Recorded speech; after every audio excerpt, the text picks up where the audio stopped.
Okay, so this graph right here shows us the distribution of shots in the NBA over the past 25 years. So mid-range shots, restricted area, three-pointers, the paint, where players are taking their shots. And as we can see, the amount of shots being taken in the restricted area and the paint have stayed relatively constant over the past 25 years. So the only major change is that players are taking way more threes now and way less mid-range shots. So you're probably wondering, why is the three-point shot directly replacing the mid-range shot? And the answer is just simple math. So in the NBA, mid-range shots are converted around 41% of the time, but you only get 2 points, so the expected value of that shot is 0.8 points. Whereas three-pointers are converted under 37% of the time, but you get 3 points per shot, so it's around 1.1 points per shot attempt. So by replacing a mid-range shot with a three-point shot, you gain around 0.27 points per shot attempt. And for all the people that are saying that big men and centers are taking way too many threes now, this is the same graph I showed you before, basically where players are taking their shots from, but it's based on position.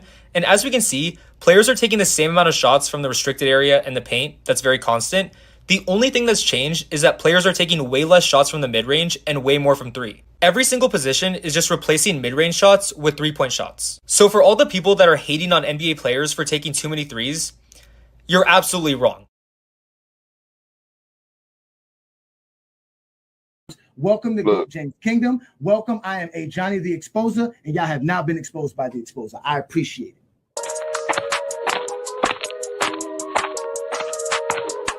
And enjoy it. I am called Ajani the Exposer. You guys are being exposed today. Your opinion, I guess. Move on from it. It was the 90s. That's it, bro. Move on from that. You don't know history. You don't know basketball. You just told me I'm stupid. But look how stupid you look because you don't know I know all this basketball. You don't know history. You don't know jamming. You don't know schematics. You don't know coaching. You don't know scouting. You don't know drafting. You don't know nothing of that. Michael Jordan's great because the media said you that, so told you to say that. I know that is recorded, and you are officially being exposed by the Exposer, and you're going to sit there like a man and take this just like Buddy did 2 weeks ago. Let's get ready to rumble. Hey, get your numbers out. I had to get my numbers out. Peace and blessings, y'all. Welcome to another Friday night exposure with the Exposer.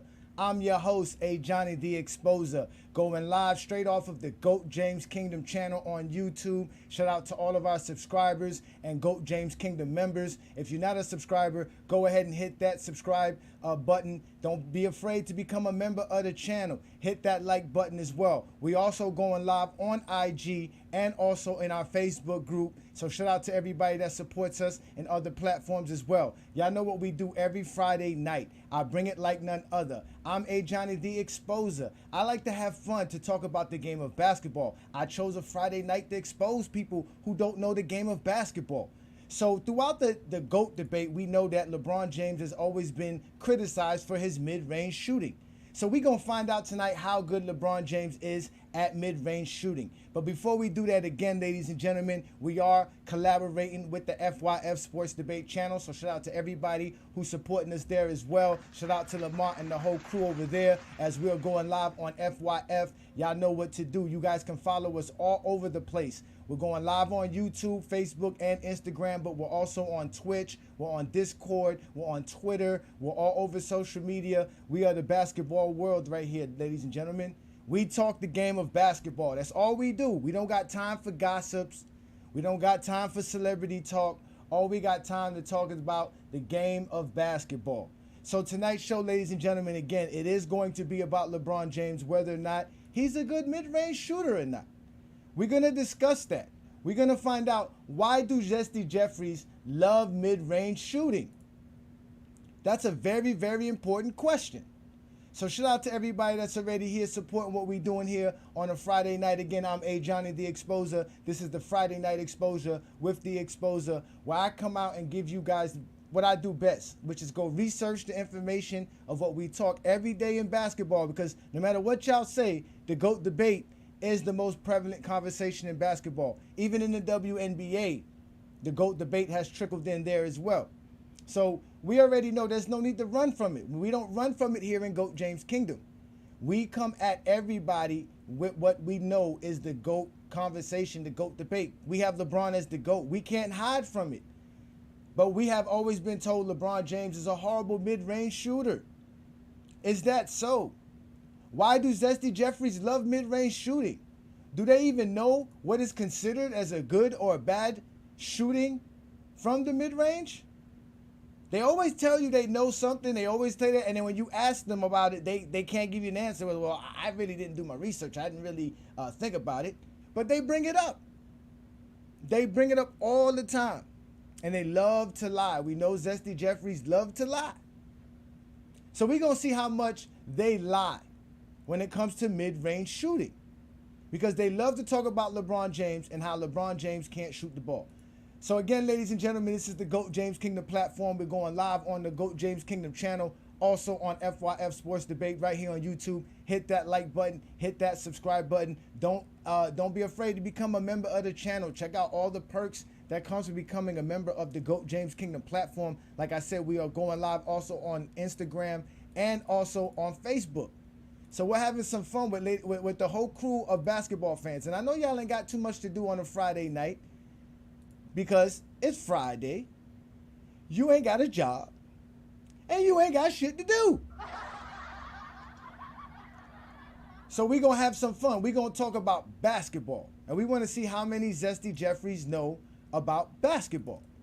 There's not too many of them that know the game of basketball. They know LeBron James' career. They'll love to tell you what LeBron James can shoot and cannot shoot. What LeBron James did and what LeBron James cannot do.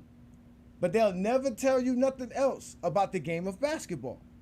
So we're going to talk about the mid-range shooting of the game of basketball. And we all know, right, that when they want to compare people who they like, right, they got to use LeBron James. They got to go to LeBron James. It's the only way for them to actually say somebody is great, right? So for the instance of this one here, we can't use Michael Jordan because there's only 4 years of Michael Jordan's career where we actually have the true numbers of what he shot from the mid-range. And that's from 1997 to 2003. So that's the last 2 years in Chicago and obviously the Washington Wizards years. Those are Jordan's tail end of his career. So there's no real numbers to talk about Michael Jordan's mid-range. We're not going to talk about Michael Jordan. He can stay in the 1900s just like the rest of them. We don't know what they were shooting from mid-range, right? But like Buddy said, today's NBA shoots about 41%, right? That's today's NBA. But when I did the numbers, throughout the years, right, since they've been tracking it since 97, it's about 40%. That the NBA is an average 40% shooting. So the other guy that we know Zesty Jeffries love to bring up is Kobe Bryant. And when we talk about Kobe Bryant, what we know is they love to say Kobe Bryant is this phenomenal mid-range shooter. But when I went to go look up the numbers, he don't have those phenomenal numbers. He shoots 40.6% from mid-range. LeBron James shoots 38% from mid-range. So from Zesty Jeffries' logic, Kobe Bryant is an average mid-range shooter. He's an average mid-range shooter. And when we look at what Kobe shoots from the three-point line and what he shoots at the rim, I mean, the only thing Kobe Bryant is better at LeBron James at is mid-range by a little bit. But this is what they like to compare LeBron James to. Why are they comparing LeBron James to Kobe Bryant? Right? Because they can't make Kobe Bryant great without LeBron James. We all know that as well. Zesty Jeffries watched Kobe Bryant's career, but this is why the stats don't matter, because 40.6 is average for Kobe, and if it was in today's NBA, it's below average, so that would mean Kobe Bryant within himself is not a great mid-range shooter or a good mid-range shooters by the Zesty Jeffries logic. But you got to ask yourself, why are they comparing LeBron James to Kobe Bryant and not other guards? Well, let's go to other top 5 shooting guards in NBA history. How do they fare when we talk about their mid-range shooting? So if we go look at Allen Iverson's career for the years that we have his actual mid-range shooting, and we also look at Dwayne Wade's career, we can see that, hey, they shoot somewhere similar to LeBron James. Now, none of them are as good as LeBron James from the three-point line. None of them are as good as LeBron James when getting to the rim and finishing at the rim. But for some reason, LeBron James is compared for his mid-range shooting. But a lot of these guys, from what I can see here, and I'm quite sure you guys can see the same, we're all looking at the same numbers. But again, we're comparing LeBron James to guards. Mid-range shooting is a guard thing. LeBron James is a small forward. So we got to ask ourselves, why are we comparing LeBron James to guards when we're talking about mid-range shooting? But even if we want to take it to the guys who are small forwards in LeBron James' era, guys like Paul Pierce shoots 40.7 from mid-range. Carmelo Anthony's a 41.5 for mid-range for his career. So far, that's the best one we got so far is Carmelo Anthony from mid-range. Now, obviously, they both shoot better than LeBron James from the three-point line. And they're obviously not as good as LeBron James at getting to the rim and finishing at the rim. But both of these guys are better mid-range shooters than Kobe Bryant. So how is Kobe Bryant's mid-range shooting so great and LeBron's is so horrible? But when we're looking at all these numbers, it's all similar. They're all around average. They're all around the league average, which is basically 40 to 41%. LeBron James is below average at 38%. But again, you got to ask yourself, why are they comparing LeBron James to everybody's mid-range shooting? Because in reality, LeBron James doesn't play the game Paul Pierce, Carmelo Anthony, and Kobe Bryant plays. In fact, LeBron James is a above-the-rim player. He is somebody who attacks the basket. He's a dunker. He's a high flyer.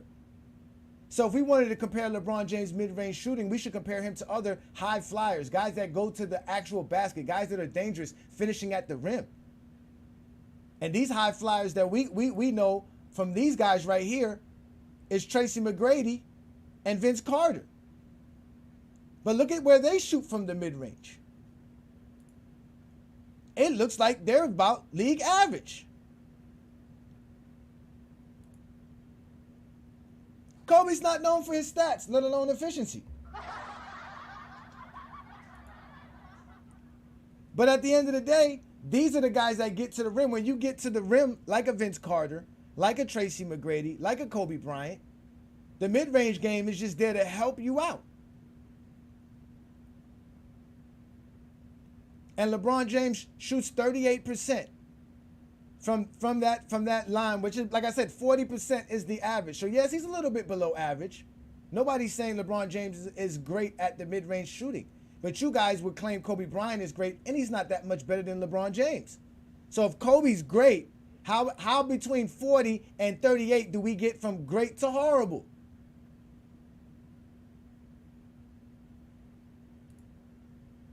But that doesn't even suit justice for the GOAT. Because at the end of the day, we got to compare LeBron James to other small forwards that are high flyers. Not just the best players in the league, such as Vince Carter or Tracy McGrady or Kobe Bryant. But how does LeBron James fare against other small forwards that are high flyers and above the rim players at attacking the basket? Well, if we go to the guys from his era, guys like Jason Richardson, Andre Iguodala, Richard Jefferson, we can see that their mid-range shooting is in the 30s as well, right? I mean, are you going to say Jason Richardson can't shoot when he's shooting 37% from the three-point land, but because he shoots 35% or 34.9 from mid-range, he's not a good shooter? He finishes at the rim at 65%? These are guys that are good at getting to the basket. So are these horrible shooters? Can these guys shoot the basketball or not? But that's where you have to compare LeBron to, because LeBron James is exactly these type of players. A guy that gets to the basket, a guy that penetrates, above the rim, slam dunking the ball, has a mid-range shot, will take the mid-range shot, can hit the outside shot very easily. You're not going to leave them open. But they're dangerous at getting to the rim. So they have more. Y'all want to talk about three-level scoring? This is three-level scoring. This is triple threat.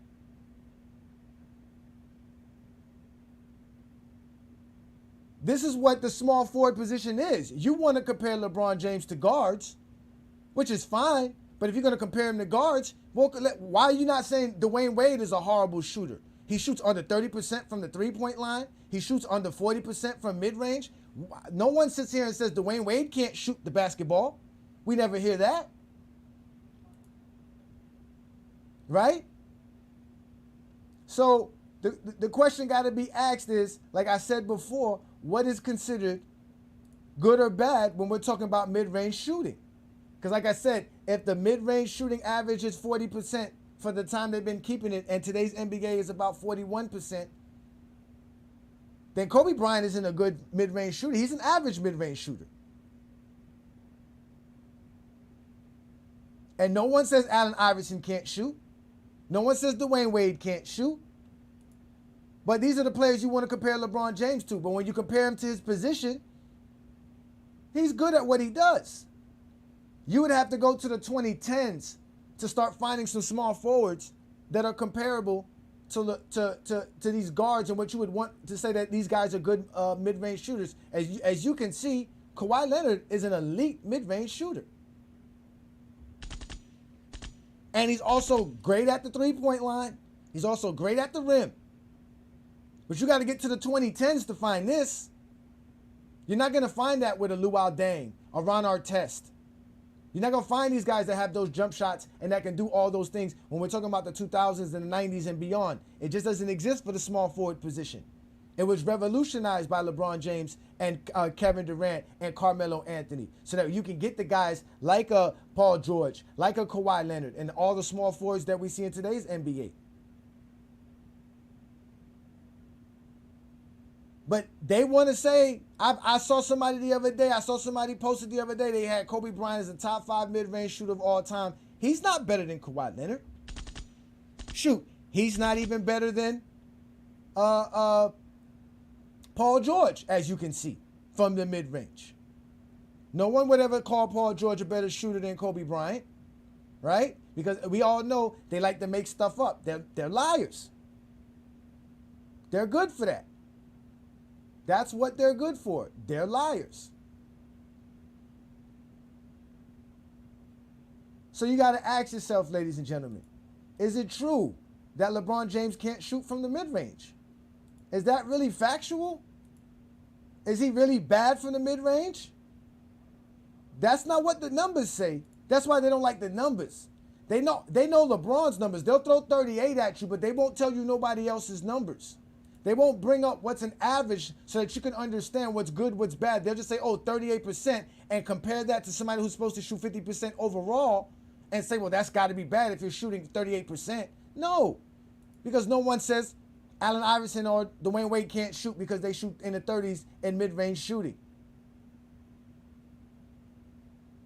And when you want to compare people in mid-range shooting, they never take Kobe Bryant and compare him to the real great mid-range shooters that exist in NBA history. Guys like Stephen Curry, who shoot 46% from mid-range. Dirk Nowitzki, 46.5% from mid-range. Kevin Durant, 46 from mid-range. There's no way Kobe Bryant's better at mid-range than these guys. He's not a better shooter than these guys. That's what I'm saying. These are the lies that they bring up about mid-range shooting. I was shocked when I thought Kobe shot better from the mid-range. And Michael Jordan's numbers, like I said, are only for 4 years. And we basically got him for his best basically shooting years because, like I said, if we take Michael Jordan's 80s numbers, trust me, it's not going to look that good. When we're talking about shooting the basketball from 15 feet and beyond. Which is another thing. What is considered mid-range? Is it 18 feet to 22 feet? Is it a 15-footer? Is a 10-footer considered mid-range? What's a mid-range shot? But these are all numbers from the NBA that told me exactly what mid-range shot these guys were taking. And I jotted it down like I always do. I do my research. I do my thing. This is what I do best. But we don't even have to compare Kobe Bryant to the best mid-range shooters of all time like a Stephen Curry and Dirk and KD. And if we just go off of what these Zesty Jeffries want to talk about, Tim Duncan is a better mid-range shooter than Kobe Bryant, Paul George. So if all these guys are shooting around 40%, no one looks at Tim Duncan and say Tim Duncan can't shoot. He's an average mid-range shooter. He's average. These guys are all average. What's considered great in the league is 45, 46, 44%. None of these guys that you guys want to say are great mid-range shooters, including guys like Carmelo Anthony. They're not. They shoot average. They're average mid-range shooters. LeBron James is below average. But if you want to get to bad mid-range shooters, then you would have to get to someone like a Jason Richardson. But does it really matter when Jason Richardson can get to the rim at 65% and he can shoot 37% from the three-point line?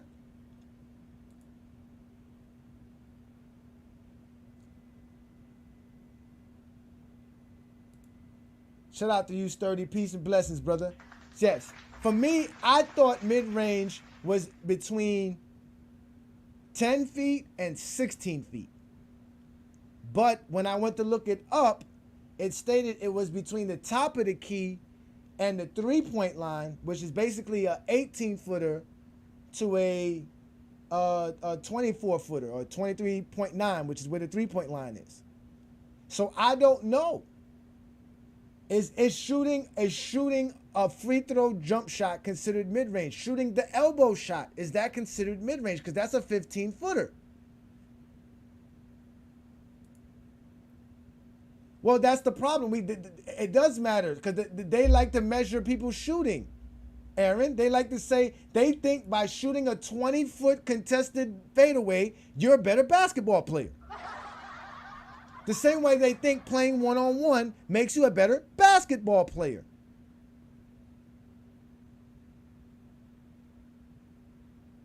Well, now volume has to be included. What's the volume? What's the limited volume? Because if we do that, some of these guys, like I said, are not even in the category. If we really want to go to it, the guys who have the most mid-range jump shots out of all these players that we're mentioning here, right, is going to be guys like Kobe Bryant, guys like Paul Pierce, guys like Carmelo, because they all played 16, 17, 18 years. Dirk Nowitzki had the most mid-range shots taken and the most mid-range shots made out of all the people that I actually went and found their information on. LeBron James as well had a lot. He had over 2,000 made mid-range shots for his NBA career. I have the numbers here. These are their career mid-range numbers straight off of the NBA.com stats. These are real numbers, nothing made up. Real calculations. You can go look it up yourself. Like I tell people, I don't make shit up, I look it up. But when we look at what we're talking about when we're saying LeBron James, as far as being a great mid-range shooter, no one ever said that he was. But he's not bad. He's not a bad mid-range shooter. For what he does and how he plays the game of basketball, which is somebody who is a above-the-rim player and somebody who actually drives and gets to the paint, crashes the defense, collapses the defense to either dish the ball or finish with an easy layup, because as you can see, he finishes at the rim better than any one of these players here. And to compare him to people like Carmelo Anthony or Paul Pierce and say that, well, he can't shoot the mid-range as good as them. Well, they can't get to the basket as good as him. They can't dish and penetrate and dish the way he can as well. And he still has a mid-range. You're not leaving LeBron James open. We got film of LeBron James in the first Cleveland stint. He didn't pull up mid-ranges easily in clutch situations, balling out. So this idea that LeBron James is a bad mid-range shooter is preposterous. Because getting to the basket is always better than shooting an 18-foot jumper. Those are just the facts, ladies and gentlemen. I'm not trying to bring up nothing here. I'm not hating on mid-range shooting. Mid-range shooting is the least inefficient shot to take in basketball. It's not good. It's not a good shot anymore. It was a good shot when people couldn't shoot the three-pointer. So when you are a Michael Jordan or you are a Kobe Bryant and you're below average from the three-point line, then your mid-range game needs to be something because you'll never get to the basket. And that's all facts. But at the end of the day, we've always said the same thing, and I've always said this. LeBron James is an average mid-range shooter. He's good enough to have it in his arsenal. He's good enough to where you have to worry about him if he's going to pull up and take that mid-range shot. He can post you up on the high block, in the elbow, face you up if he needs to. He can do it on either side of the floor, whether he's on the right side or the left side. But in reality, the way these guys talk about mid-range shooting, I don't know why they're in love with it so much. So I would love for a Zesty Jeffrey to come up here and explain to me why mid-range shooting is so important to you and why you think Kobe Bryant's 40% average mid-range shooting makes him one of the greatest mid-range shooters of all time, because I know you believe that. And I want you to explain to me how anybody is better than the guys that I would have in my top 5 mid-range shooters, guys such as a Stephen Curry, Dirk Nowitzki, Kevin Durant. These are the type of guys that I would have as the top mid-range shooters. Ray Allen. These are deadly mid-range shooters. In reality. I would even probably put Kevin Garnett in there. I didn't check Kevin Garnett's numbers, but I would probably check it out and find out that he probably shoots in above 40s as well.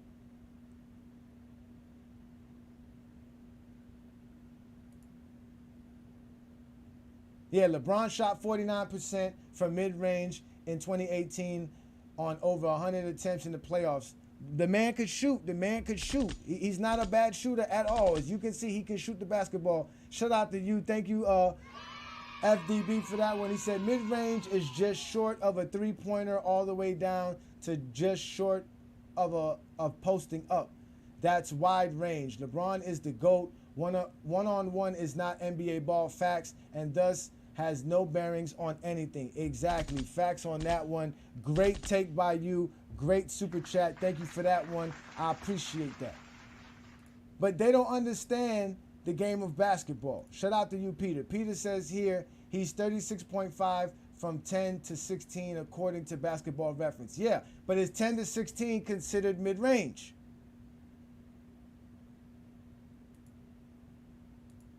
I know you guys like Basketball Reference, but by NBA.com numbers, his mid-range shooting for his career is 38%. Like I said, I always thought it was from 10 to 16. But obviously, it's further than that. And I always thought shooting a 20-foot jump shot was not considered mid-range, but it might be considered mid-range.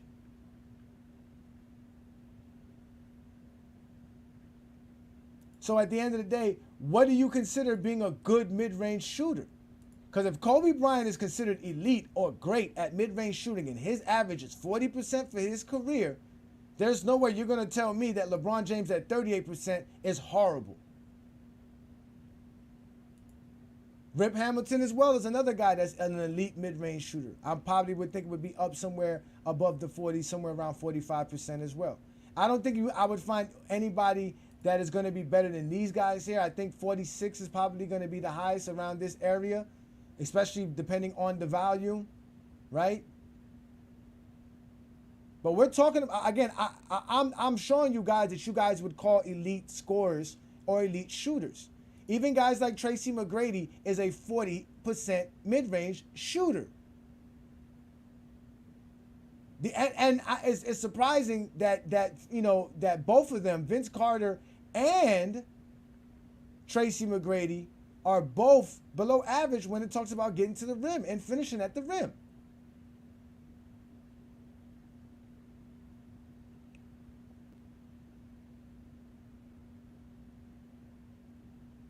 So the fact of the matter is that when you taking three-pointers and you're making them in today's NBA, it's better than if you were taking mid-range shots.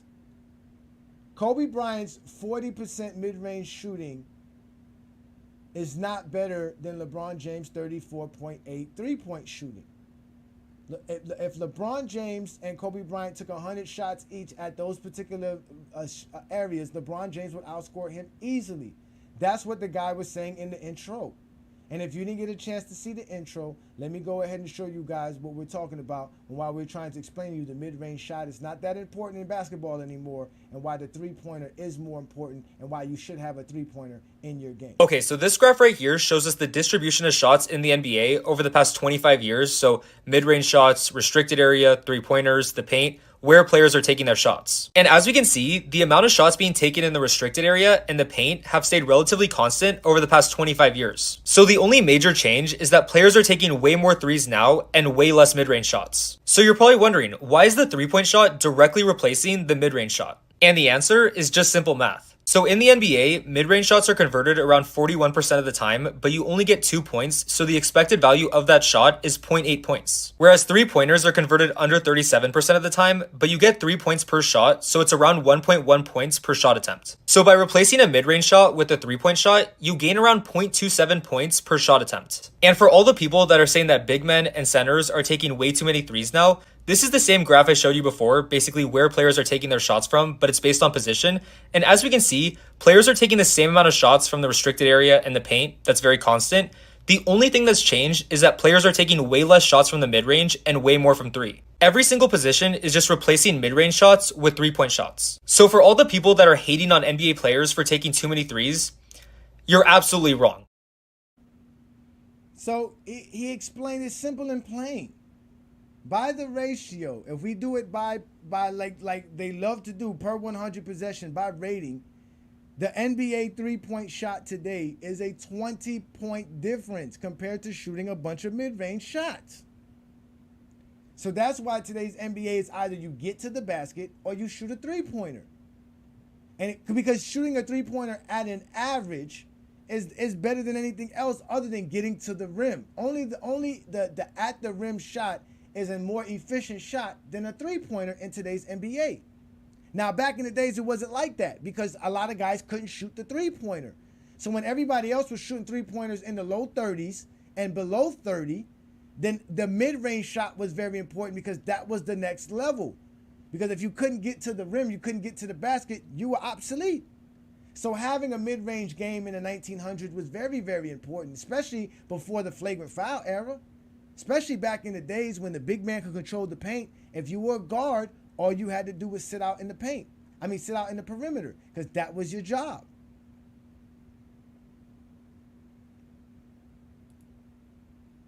So if you're saying shooting 40% on volume is terrible offense, well, I don't know. Are you talking about mid-range? Or are you talking about just shooting in general? 40% shooting is bad as a team. You don't want to shoot 40% as a team.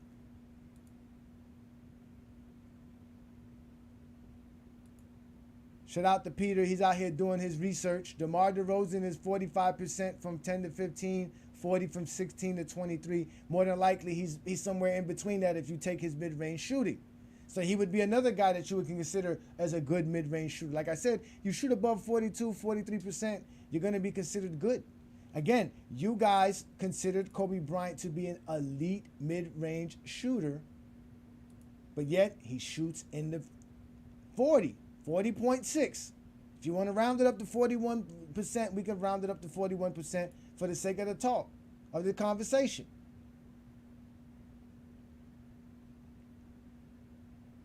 But I know a lot of people say that the mid-range game was Tim Duncan's main thing, and Tim Duncan was an average mid-range shooter by the numbers. So if being average at something is considered a deficiency, then you must be great at the game of basketball. You must be great at the game of basketball. Here comes Hollywood Herm with his nonsense.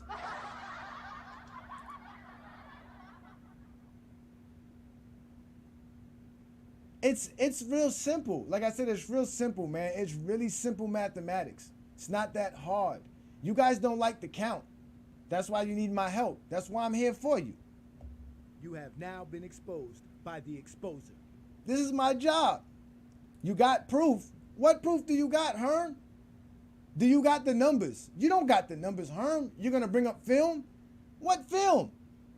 I can bring up jump shot after jump shot LeBron James hit from mid-range shot. It's very simple.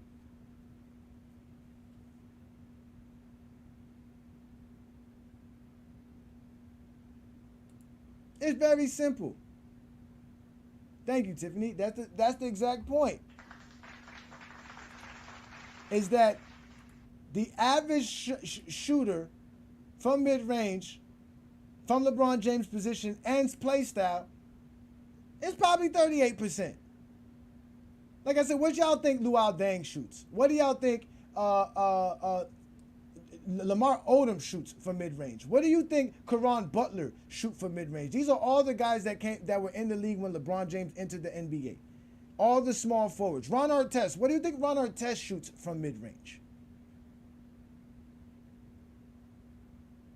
No one's going to say Jason Richardson can't shoot because he's 35% from mid-range, because he can hit 37% from the three-point line. So obviously he can shoot the basketball. This idea that being good at the mid-range makes you a great shooter is funny, because like I said, when you compare Kobe Bryant to really good mid-range shooters, he's not that good. The separation between Kobe Bryant and these guys is way larger than the separation between Kobe Bryant and LeBron James. So if LeBron James is considered, if LeBron James is considered a bad mid-range shooter, Kobe Bryant cannot be considered great at mid-range shooting. He has to be average. So I'm going to put the link up, and I'm going to have my little one-on-ones, because that's what Friday Night Exposure with the Exposer is for. It's made for one-on-one conversations. I don't need nobody to handle anybody that want to come up here and have a conversation with me, as long as you be respectful, because you know what happens when you show up with some disrespect. I do not play games with you guys. Like I said, I do my research. So come and bring real factual information if you want to have a conversation with me. But you guys know what I'm going to do.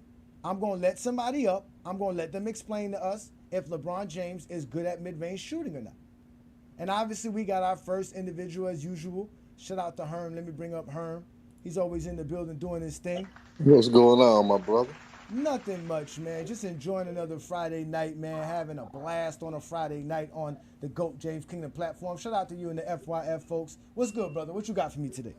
Oh, man, yeah, just to cook it up with you, because I'm going to come at a whole different angle to what people would normally come from, because I think a lot of people are really casuals to the basketball game. So I'm going to really just come at a different angle. Like, I think when we come with the misconceptions of whether guys could shoot the basketball with mid-range or three-point range or whatever, I think we misperceive those things, because you got to put everything into perspective. So the perspective that I'm coming from is that if you could look at the last 10 years of LeBron James mid-range attempts, you wouldn't be able to say that he's not a good mid-range shooter, because he doesn't take a lot of those attempts.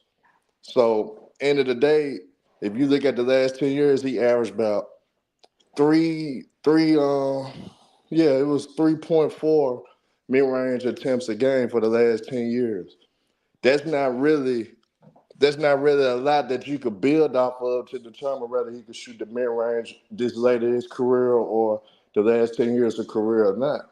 I think he could shoot the mid-range. It's just that he doesn't take those threes, because fortunate for him, he's able to still get past guys. He's able to get to the hole. So you really not going to see him take a lot of those mid-range shots that you particularly will see from the elite guys, because he doesn't have to. Same thing you got to apply to any of the all-time greats. Kobe, we know he could shoot the mid-range, but his percentages would mislead that he's average due to the fact that he takes a lot of difficult shots. And is that on Kobe Bryant? Yes. But when it comes down to it, we know he can shoot the damn ball. So we got to stop as fans to understand that. That's why I always tell guys, numbers can mislead you because it don't tell you the whole story. The numbers will say that LeBron is really not particularly a strong mid-range shooter. But you got to put it in context and understand that, look at his attempts that he take a game for the mid-range, and look where he primarily gets his points. So we got to be careful when we analyze these different things. That's why I always tell people, it's context behind everything you say. It's context behind how we analyze a player's weaknesses, what they can't do and what they can do and not do. It's context behind it. So if I'm LeBron James, if I don't have to take mid-range attempts because I could get to the goal 85% of the time, why take them? If I could get to the goal 85% of the time with ease. So, end of the day, I think we misjudge a lot of these players, and we misrepresent them with the numbers not really explaining why their numbers, particularly probably average or low. So that's my take upon how we should look at everything. We got to put context behind it. That's why I used to tell people about when it comes to MJ. Can't really judge him for 3 pointers due to the fact that hell he didn't take them and he didn't have to take them because he was able to blow past guys. He was able to get to the hole. He was able to do those 1, 2, 3 dribble pull ups mid range. He didn't have to even take the three. So we got to understand different ways of how to look at it. So I don't think LeBron James is a bad mid range shooter. Is he gonna particularly take them? No. But with him, fortunate for him, he didn't have to really take them. He didn't have to really rely upon those taking the mid range. That just shows how great he was at getting to the goal. So I think we got to look at it from that perspective with any player, not just LeBron, but any player that ever played the game, rather than just, okay, I'm gonna look at a number and just say, oh, he was just average or he below average. No, I can't go off that. I gotta look at why he could be below average. It's because hell, he didn't really have to take those shots. So if he only take a 3 mid-range attempts a game, go James Keenum, he go 1 for 3 each game. How can I say that he's a bad mid-range shooter? Yeah, like this past season, he shot like I was saying, he shot like 32%, but he shot like 2 shots per game in the season. So it's like, okay, so he hit like less than a shot for every 2 attempts. But like you said, he really doesn't need the shot. It's a part of his game. He does have it. He did take a lot more of it when he was in the first Cleveland stint, because obviously he didn't have a 3-point shot, and the 3-point shot wasn't that popular then. But again, these are the things that I like to bring up because, again, it's very easy to say stuff. You know, these guys always say stuff. But then when I go look things up, and I'm like, man, because, see, I already knew guys like Dwayne Wade didn't have a great mid-range shooting. But I didn't know how close he was to LeBron James. You understand what I'm trying to say? But I know they don't know that. I know T-Mac doesn't shoot that great from the mid-range. But they don't know that as far as if you look at the percentage. That's why I tell people the numbers are important. What's very important is how you view it. Because if you saw these numbers, I mean, if I told you beforehand that somebody shoots 40%, a lot of these guys would say, oh, that's not good for mid-range. But then when they find out it's their favorite player, like a Tracy McGrady or a Kobe Bryant, it has to change your perspective. Because in reality, these guys are good at the mid-range shot. So if they are good at shooting the mid-range shot, then that means 40% is good. You understand what I'm trying to say, Herm?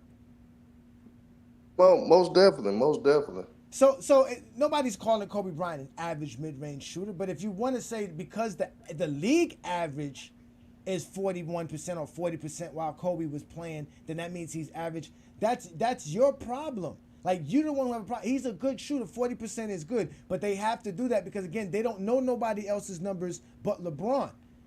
It's very easy when it's just like this, when we're playing Mortal Kombat and it's one-on-one, and I can say anything about Kobe Bryant without knowing Kobe Bryant shoots 40% from mid-range. Not just a tick better than LeBron. Or not realizing what Iverson shoots from mid-range. Or not realizing Tim Duncan shoots better from mid-range and Paul George shoots better from mid-range than Kobe Bryant. You see what I'm saying? So, again, the numbers are not here. Like I always tell people to get people upset and say, oh, all you do is talk the numbers. No, the numbers help us understand the game of basketball. And let us understand the stuff that we watch is easier now. Now you can understand, oh, okay, now I can see why this guy was such and such and how they played the game. It's not lies. It's not based off of somebody's quote-unquote personal viewing of the game and how they saw it some 20-something years ago or 30-something years ago. But like I said, this was a great, great moment for me because I got a chance to go look up some real numbers. And nobody does this, Herm. Nobody does this. Nobody takes the time out to really break the game down and find out what they love to talk about. So from here on out, the mid-range conversation is over for everybody. I'm not playing with nobody. If they don't know Kobe Bryant shot average at mid-range, then they don't know nothing about basketball. They're not. Yeah. I know your angle. I know your angle with this because that is a talking point a lot of people use, and they really not understanding that it's different context to everything that we talk about. So I understand why you coming at the casual fan base that are haters. But for any casual period, you guys got to put everything into perspective. You know what I'm saying? At the end of the day, if a guy is taking 2 mid-range attempts a game and he go 1 for 2 every other game, because he could possibly go 0 for 2 for 8 straight games, but go 1 for 2 for another 8 straight games. But you saying that he's a bad man? I can't judge nobody that only take 2 attempts a game. That would be unfair to that particular player, and that player still averages over 25 a game. So how in the hell I'm gonna say this player is not a That's good mid-range shooter? So I that's gotta we gotta That's put that standing into 10 perspective. toes down because you know what? That's what they say about MJ, right? When they say MJ couldn't shoot in the 80s for 3-pointers, what they used to say, he was only taking like one a game, less than one a game. It really wasn't nothing, right? And I tell them that about the mid-range shot. The mid-range shot is not that important in today's NBA, but LeBron James has been playing for 21 years, so it's just a bigger. It's just bigger with him. Everything is bigger than him. But go ahead and plug in all your shows, brother, because I got somebody behind you that I want to bring up, and we can have a That's good it. conversation. So go ahead Man. and let them know about what you Salute got to going all the on. supporter, man. Y'all hit that like button, man. Y'all hit that cash out, man. Donate to Go James Kingdom and the FIL platform, man. But y'all can catch me on the crossover every Wednesday. And you also can catch me Saturday night.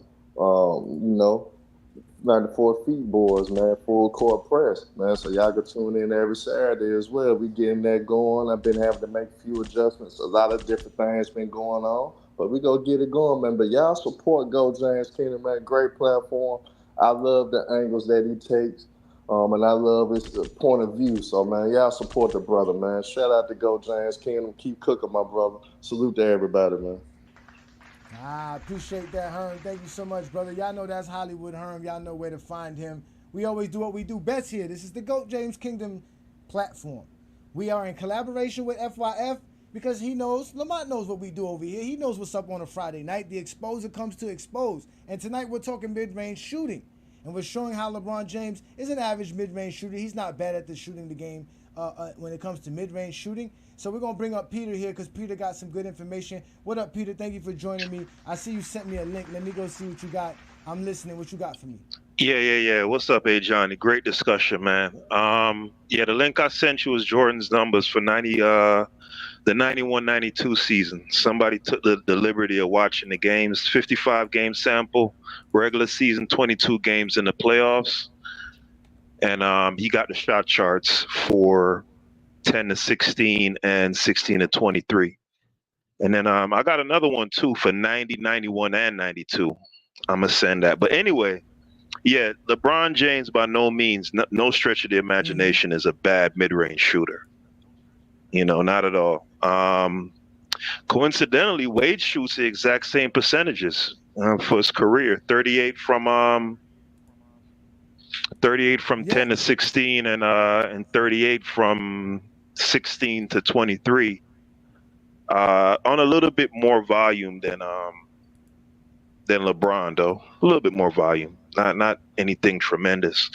I do want to say, in my opinion, the mid-range shot still has a place in the game and will always have a place.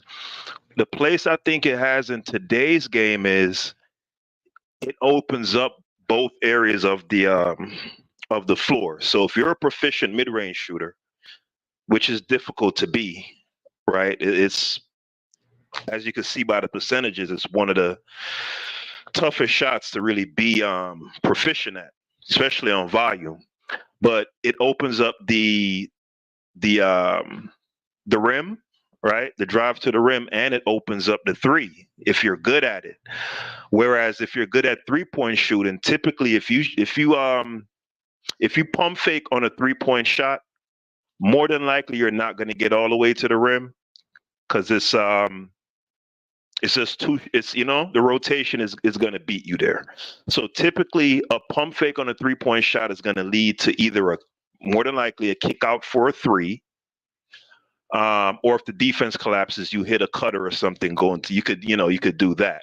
So I think the mid-range definitely has value. Also, in high leverage situations, particularly in the playoffs, where you're well scouted and teams are very disciplined with good defenders, where they can, they're really looking to take away that 3-point shot. Sometimes the mid-range is what's there. And I saw Anthony Edwards, I was so disappointed in him because I watched him the whole season. really be a 3-level guy and be proficient, particularly with the bang shots, the 1 dribble, 2 dribble pull-ups. And then in the Denver, was it Denver? No, the Mavs series, he just, they kept taking that 3-point shot away from him and taking away the drive, and he just would not take that mid-range shot. So it's sometimes. Listen, I'm a big. It's better to take 2 steps back or keep going to the rim. That's the point. That shot is not efficient enough. He got better at it this year. He was better. This was probably I think it was his best year in mid-range shooting for his career, because he is also in the 30s when you go look at his numbers. But at the end of the day, the mid-range was important because, again, that was considered the long shot. Taking an 18, 20-footer was stretching the defense out. That no longer is the shot no more to do it. You have to take the 25-footer, the 26-footer, because the defense needs to be completely stretched out so that we can have the paint. There's no more allowing them to collapse or just sit around and keep somebody from the paint, because the paint is where you really want to get to. Everybody wants to get to the paint. Back in the days, the easiest way to get to the paint was throw it in the post. Nowadays, you got guards that can dribble to the paint. You got forwards that can dribble to the paint. So dribble to the paint. That's why it's always going to be better to get to the basket than it is to shoot any 18-foot, 20-foot jump shot any day. No, absolutely. Oh, no doubt about it. All right. So it's just like the most important pitch in baseball is always going to be, if you're a proficient fastball thrower, you're always going to be, like, as a pitcher, one of them top dudes. However, somebody who can throw the fast pitch but then has a changeup also, it just makes you that much more deadlier. You feel me? No, it's not as important as getting to the rim. It's not as important as a 3-point shot either, but it has value. It really does. It has value. It's like an off speed pitch in baseball. That's the value that it has. And if you're one of those guys who got it, because KD, since he started building super teams, his mid-range numbers have been off the chart, dude. I'm talking about one season he shot like 60% from 10 to 16 on like 3-4 like ridiculous numbers. You're like, what the hell? It's crazy. Another thing people got to remember too is also these players built, right? There's a reason why Kevin Durant decides to say slim. He doesn't want to mess with his jumper. They say that Stephen Curry gained 10 to 15 pounds of muscle and his jump shot changed. And his efficiency kind of went down as well because of that. Because again, when you have broad shoulders, especially when you have those lat muscles in the back, it's very hard to get that elbow tight to shoot. That's why slimmer guys always have a better form to some degree. But at the end of the day, bro, LeBron James could shoot the basketball, and a lot of these guys don't understand that the game of basketball is more than just, like I said, it's more than just doing what Kobe Bryant and Mike did. Yeah, Mike and Kobe were great at the game of basketball, but they're not the only things. They didn't do the only things that were great. There are other aspects of the game that were great that they didn't do, and people don't want to recognize them for that. Let me get Ruddy Hood Sports. Real quick. I want to get one more thing in. Going along with the same vein as you've taken with this show, it's insofar as LeBron not taking a lot of attempts, not necessarily being a reflection of him being a poor mid-range shooter. Same thing with MJ. I didn't know these numbers until recently. I was looking at them the other day. MJ has 2 seasons, the 89-90 season and the 92-93 season, where he shot 38% in 89-90, 35% in 93 from the 3-point range. And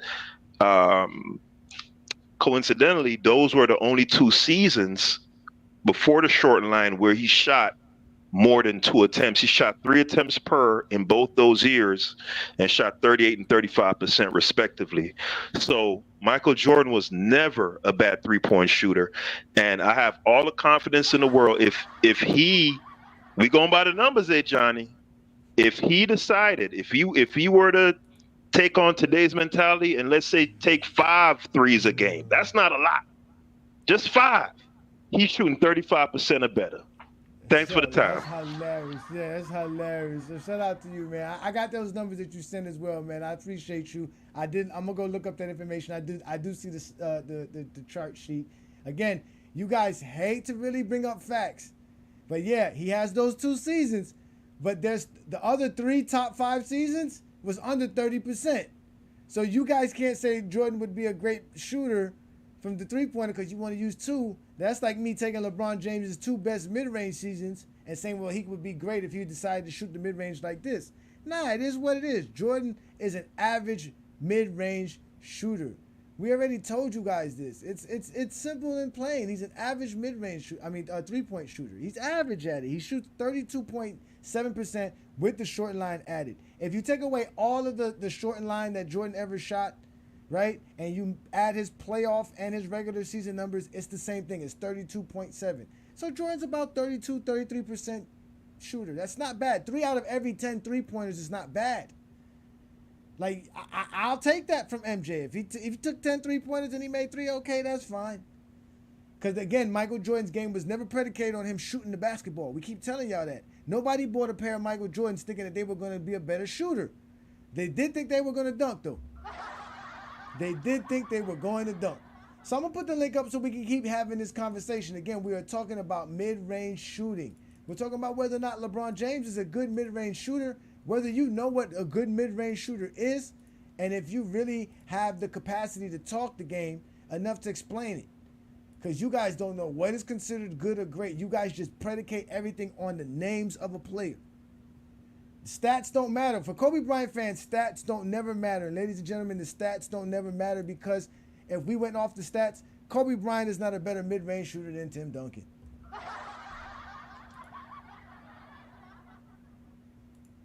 You see what I'm saying? They don't get it. They don't get it.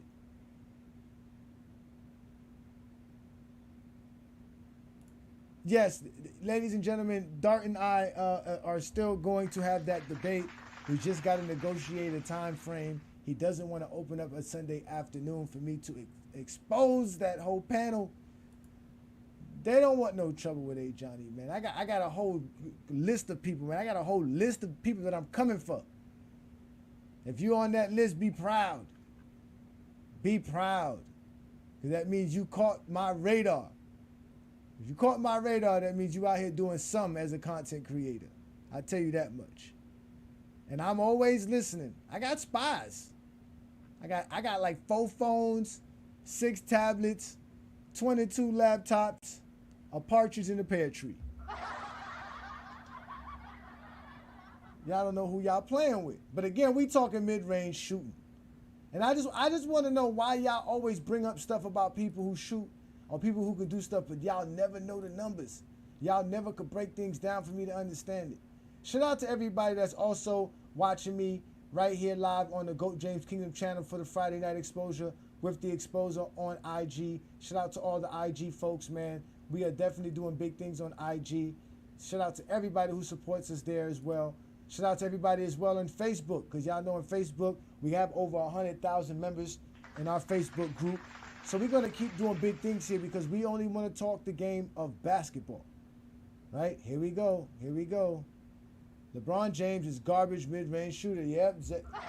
Leave it up to Mingo Jester. He will bring to you all the stuff that we want to hear. Please tell us why LeBron James is a horrible. I'll put the link up for you because I want to hear this. Because if LeBron James is a horrible mid-range shooter, then what the hell is Kobe Bryant? What the hell is Allen Iverson? What is Dwayne Wade? Are they horrible mid-range shooters as well since they only shoot that? Do you even know the numbers? Do you even understand the numbers?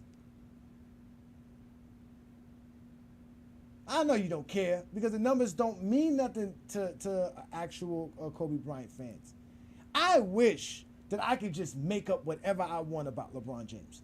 That I wouldn't have you go get me LeBron James's numbers. Come back here and tell me outside of 3 feet, he shoots 37% from the field. That's horrible. Within 5 seconds of a shot clock, he shoots 17%. That's horrible. What is considered good? What's considered bad? Okay, we know you think LeBron James is bad. We don't, it doesn't matter what number it is. It could be whatever number it is. It's LeBron James, so it's bad. So what's considered good? What is considered good when we're talking about the game of basketball? What is considered good? What is considered a good mid-range shooter? I'll tell you this right now. If Kobe Bryant is considered a good mid-range shooter, well, LeBron James got to be average, at least average. At least average. What numbers are you using to say Kobe Bryant is a great mid-range shooter? Are we going to go by volume like we do with three-point shooting, right? The guy who has the most three-point shots made is the guy who's the best three-point shooter or considered the greatest shooter of all time? Are we going to do that? Because in reality, LeBron James has over 2,900 mid-range shots made for his career. That's a lot. That is a lot. We know he played a lot of years. We know that. But let me look at these numbers here. As y'all can hear the paper in the background. Kobe Bryant, though, is the opposite. Kobe Bryant has made over 4,000. Kobe Bryant has made 4,300 mid-range jump shots for his career.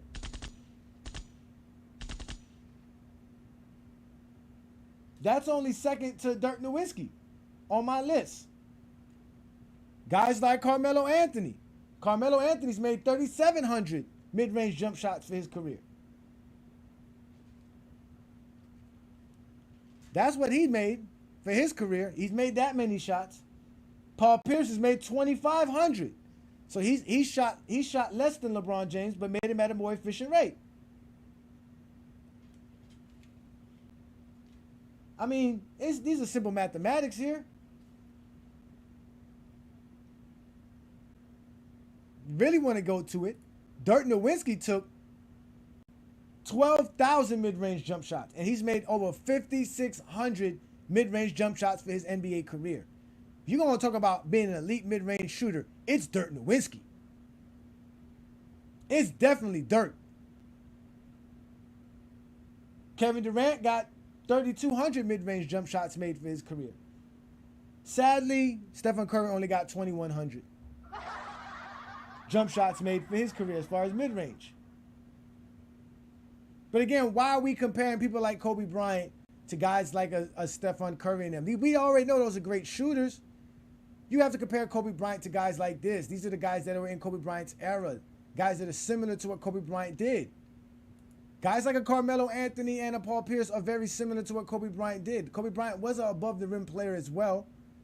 So if we go to even guys like T-Mac and Vince Carter, who were, again, average mid-range shooters. All these guys are average mid-range shooters when we really break it down. But they're elite basketball players because they know how to play the game. They know when to take their shots. They know how to take their shots. They know where they can take their shots from. And they understand the game of basketball.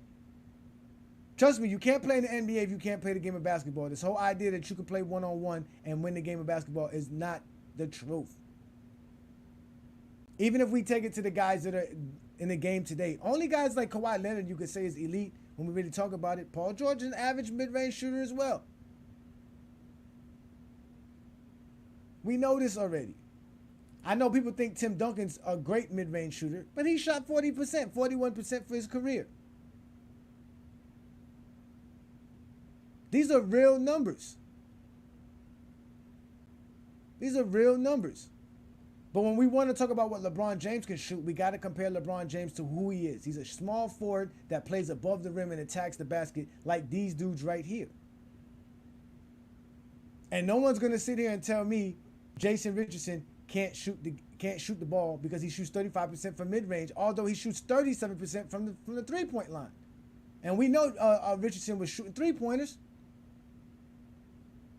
But again, when you're able to get to the rim and attack the basket, your mid-range is used as a leverage more than used as a weapon. Because your true weapon is getting to the rim. Your true weapon is attacking the basket. And what makes LeBron James even more deadly when he gets to the basket is that when he gets there, he finishes at an elite level, but then he can dish it off to the right man if you decide to collapse and leave somebody open to stop him from finishing at the rim.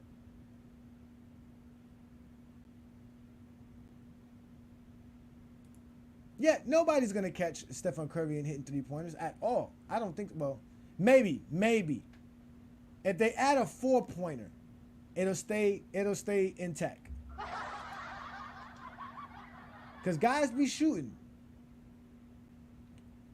Guys be shooting the three-pointers is crazy. I mean, they'll say 35% is bad. I don't think a 35% mid-range shooter is that bad.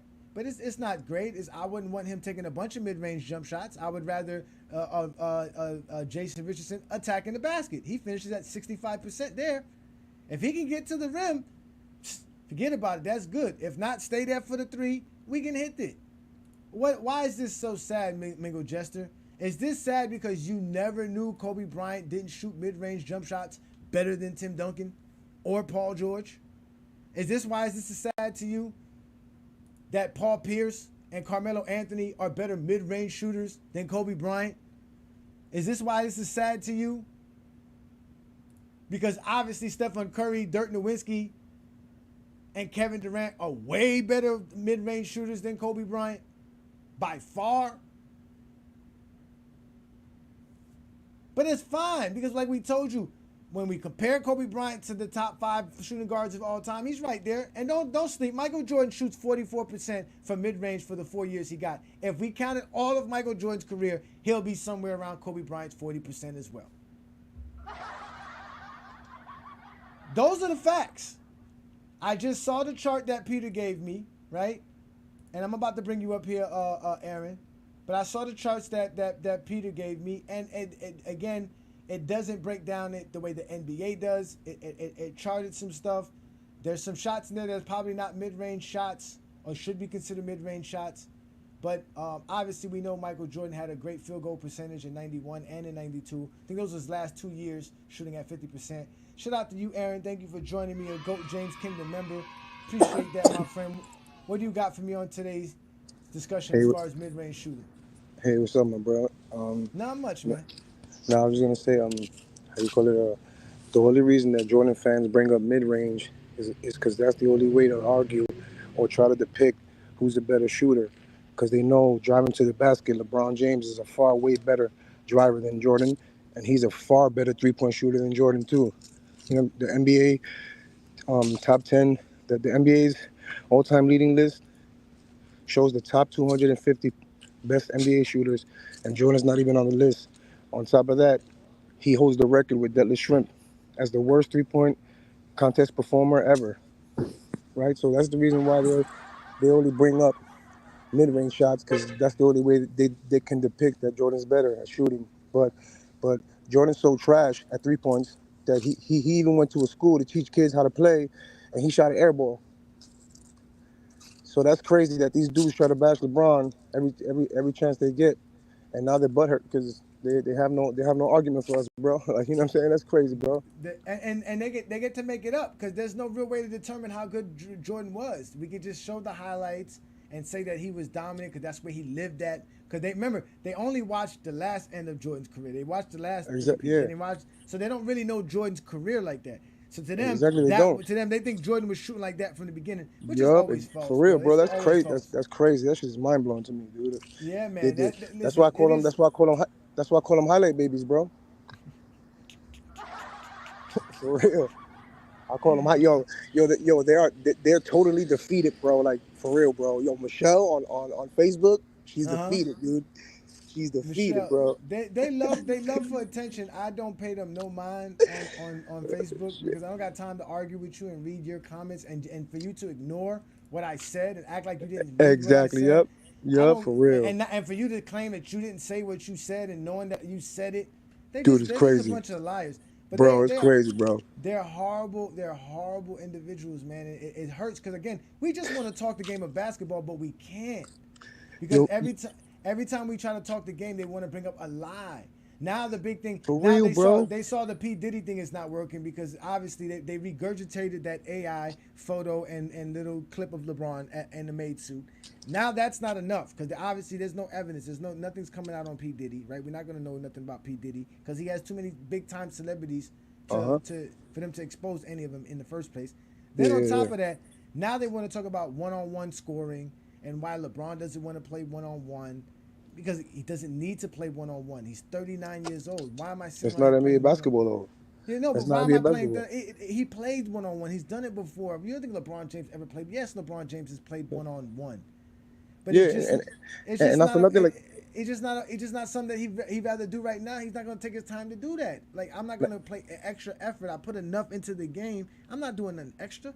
What the hell's wrong with exactly, y'all? and then that shit means nothing. You know why? Because to me, like, and people might disagree with me, but to me, like, the two players that would be the hardest to ever beat one on one would be Kyrie Irving. I mean, yeah, Kyrie Irving and fucking Steph Curry, because they're so deadly from shooting. So it's like, how could you guard them? You know what I'm saying? Yeah, they can't play defense, but it's like if they get the ball Man, first, it's gonna be hard to stop bro. them, bro. You know what I'm saying? Like to me, no player could stop no player could stop another player. They're all gonna score on each other. But yo, bro, I just want to say real fast, this shit's so crazy, bro. Like these Jordan fans are so defeated, dude. These dudes are messaging my girl, bro. Like for real, dude. You know what I'm saying? Like saying some disrespectful stuff and shit. You know what I'm saying? So it's like it's crazy, bro. You know what I'm saying? You like to dabble with the Zesty Jeffries. I see that you be dabbling with the Zesty Jeffries, man. Shout out to you, man. Thank you for the Oh support. yeah, man, Let love, me bro. bring up Ruddy Hood Sports, man. I thank you so much, man. Appreciate you, Aaron. Oh man, you're hilarious. Let me bring up Ruddy Hood Sports, man. I forgot to bring up your super chat, Ruddy, man. Thank you so much. He put here, you're right. The mid-range shot is still valuable today as well. I don't think it's as valuable as other shots. I think it's the least valuable shot. It's good to take it if it's there, but if you can get to the basket, go ahead and do that. If not, step back and hit a three. I don't know what you're doing taking that 20-foot jump shot. It's contested. Step back and take a three. But what's good, brother? What you got for me today, brother? Thank you for joining me. What's good? Can you hear me? Yeah, I can hear you. What's good? What's good, chat? What's good, everybody? I love that last dude that was on. I love his take, man. Like, he had me cracking up, man. I love his take, man. I Yeah, enjoyed it. you can find him throughout our Facebook group, bro. He be all in the comments going in on Zesty Jeffries left and right. And then Yeah. there's one dude named Michael, but we call him Michelle. So He just be getting straight to the point on him. Like, yo, now oh no, listen. he don't. Yeah. Aaron don't play, man. Aaron be quick and get right direct to you. I'm not playing with you people, man. We're not doing that today. Aaron don't play games. Aaron don't do So, that. But go ahead, brother. but yeah, I wanted to say, well, I was saying, like, it's valuable just because it's 2 points. So if you can make that shot, and you know what I mean? It's two extra points is needed. That's why I say it's valuable. Basically, every shot is valuable. So, you know what I mean? Mid range, 3 point, dunk, all of them. But I do think there is a measure to what's more valuable, which me, I think the 3 point or the dunk at the rim. You know what I mean? Those are the two most valuable for me. But I was gonna say, so the question was, is do you think that LeBron is a good mid range shooter? Was that the question? Like the primary question? Yeah. The primary question is that how good of a mid range shooter is Goat James? Okay, okay. Well, he's first of all, he's a great mid-range shooter. According to you, if you've seen the graphics of all these good mid-range shooters, you know what I mean. And I've never heard anyone say that Kobe, AI, none of those guys were not great mid-range shooters, if not elite mid-range shooters. I've heard people talk about Kobe as an elite mid-range shooter, and what I saw for myself, like I said, because I've been watching some Kobe highlights and Kobe full games and stuff like the Olympic games. I saw Kobe from the mid range, and he was phenomenal. So if anyone is to ever even try to think that any of those guys are not great mid range shooters, they're foolish. But if you're going to say that LeBron isn't a great mid range shooter, I'm going to need you to log off, go take your melatonin, go smoke your MJ pack, do whatever you got to do, and go to bed. Okay, because that's just absolutely ridiculous. That's not even arguable. That's not honestly what I wanted to say. What I did want to highlight, because I don't I'm not gonna argue with people who say LeBron is not a good mid-range shooter. Look at the graphic. That should tell you right there. They're all close to each other. But that's the other point that I wanted to make. This is why I say he's the greatest of all time. Because no matter what subject, you know what I mean, there's probably very few subjects and areas of basketball where he's not in the conversation. There's very few. Even when it comes to mid-range, you see him over there. If it comes to championships, you see him there. When it comes to stats and athleticism and longevity and experience and all those different things, you see him right there. He's there. And this is what makes him the most versatile, the greatest player of all time, but the most versatile player of all time because he has been able to adapt. He has gotten older in age and adapted his 3 point shot because, you know what I mean, he can't go like how he used to. So So he's like, I got to switch my game up. That's why I remember that one that one debate that you had with Herm about who's more adaptable or something like that, Kobe or Yeah. LeBron. And Mm-hmm. honestly, and this ain't no slight at Herm, because you know what I mean, he's cool. He's cool in my book. But it's like, bro, you never proved your point. I don't know why everybody up on the panel was making it seem like you won that debate. You had never proved the point. You deferred from the point. You deferred from what was said on what Chat GPT gave as the criteria for the debate. I never like LeBron literally has been adapting each decade of his career, Of like almost course. every 7 years of his career, he's had to adapt. He Mm-hmm. adapted to when he first came in the league, that style of play, and then one of the major changes in how NBA was played was with Steph Curry, the Golden State Warriors, and the 3-point shot. LeBron has been able to adapt to that too, because the game today is heavily relied upon the 3-point shot. The 3-point shot can evaporate a 20-point lead like it's nothing. You know what I mean? Back in the day, you had a 20, 30-point lead. It's like, all right, we good. Today, it's nothing. If you looked at the Clippers versus Lakers game last season, the Lakers were down 20 points in the fourth quarter. And LeBron said, you know what? I'm about to just outscore your whole team. How about that? How about we just Facts. do that? And I'm about to just outscore the whole team. We're going to win the game. That's what's going to happen. That's what happened, right? It shows you his adaptability. And he also did the same thing from the mid-range. LeBron's mid-range has developed since he first. We all know his mid-range was not like it is now when he first got into the league. So he's been able to develop that as well. And anybody who really swears to themselves that he's not a good 3-point shooter to a great 3-point shooter, then you don't know basketball like that. You ain't really been watching. You're getting most of your takes from LeBron haters. You're getting most of your takes from Zesty Jeffries. That's where you're really getting your takes from, because you got to watch the game, fam. And They're then the stats, everywhere. They're yeah. everywhere. They're in the In the last, media. They're all over social. They're all over bro, social media. They're in the mainstream media, and they come up with crazy stuff all the time. They say the most randomest and outlandish thing, and nobody questions them. And matter of fact, the more outlandish and crazy the comment is from a Zesty Jeffrey, the more the other ones agree with. You know what? That makes sense. They be like, yo, y'all just be making stuff up as you go along.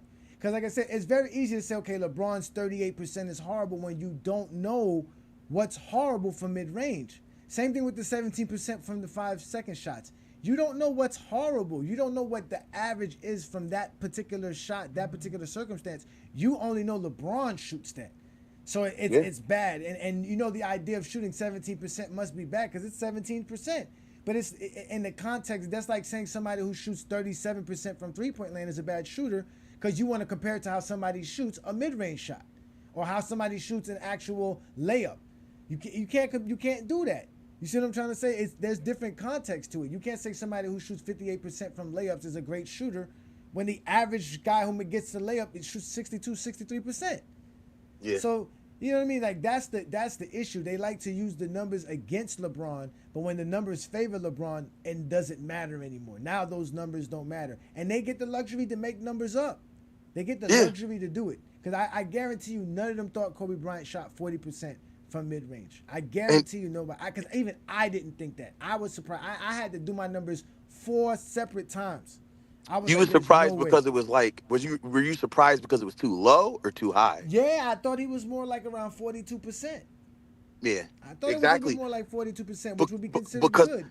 because of what you've seen, right? Because of what you've seen Kobe do from the mid range, you're thinking like, oh, he must have a good mid range.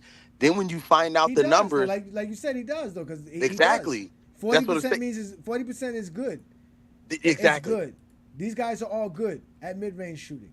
These are all good mid range shooters, no matter how you All want of to them. break it down. Yeah, And if and you're that's what if I'm. you if you're as good as Kawhi Leonard, you're really good. Yeah, yeah, and that's what I'm saying. Like, just the fact that he's in this corner, yet another corner amongst hundreds, if not thousands, of corners of the NBA.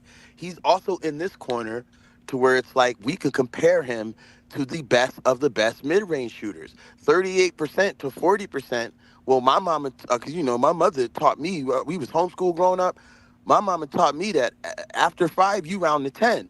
So for me, it's like, you know what? 38% is basically 40%. Like y'all, it starts to become like a argument of semantics when people start trying to pick apart 2% difference between Kobe Bryant and LeBron to say a 2% difference is the difference between being a great mid-range shooter and a terrible mid-range shooter. It's like, come on, those are semantics, bro. Let's keep it real. Let's keep it real.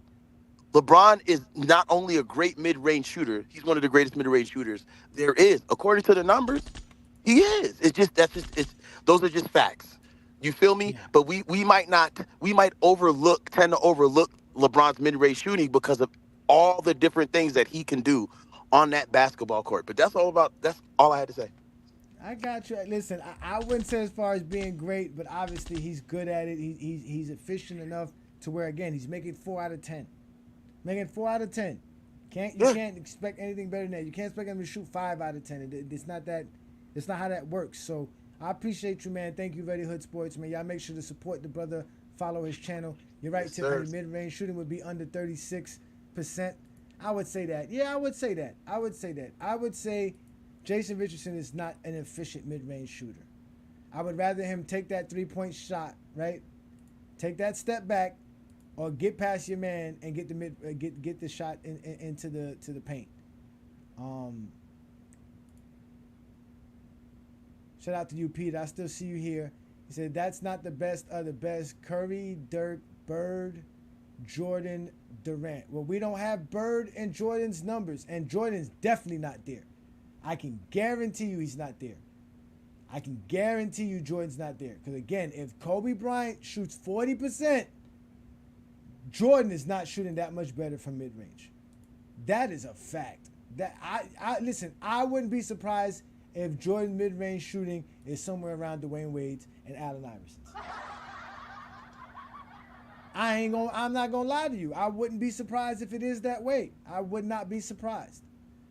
Because LeBron James has some seasons where he shot very well. And if we just closed our eyes and blinked and just saw those numbers, we would think, wow, LeBron James is a phenomenal mid-range shooter.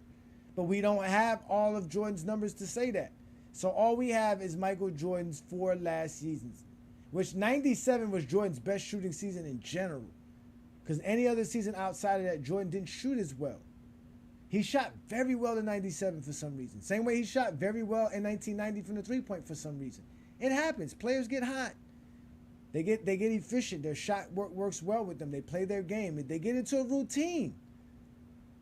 That's why that's why the game of basketball is so different and it's so great, because you're playing every other night. And back when Jordan was playing, it was more games. So you're getting into a routine. Tonight I'm trying to do this. The next night I'm trying to do that. You're working on different aspects of your game. You're facing different competition, right? You have scouting reports. You have certain game plans and certain things that need to be done.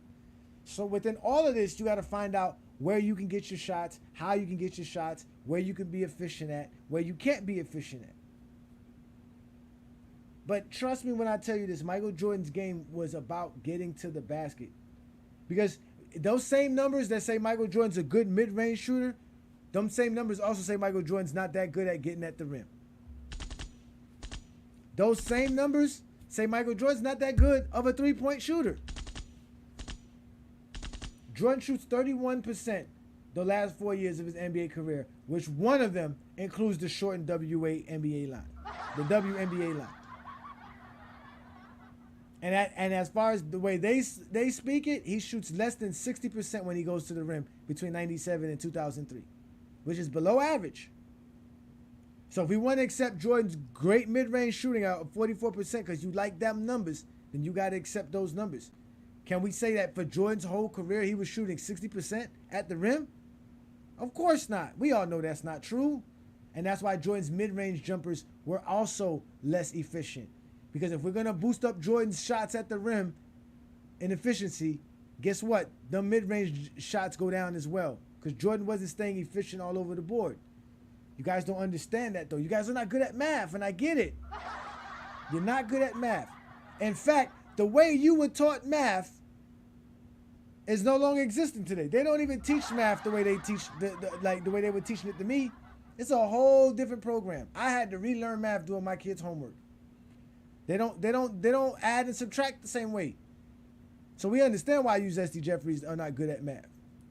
You guys just know when the next pair of Jordans are coming out and how much they cost.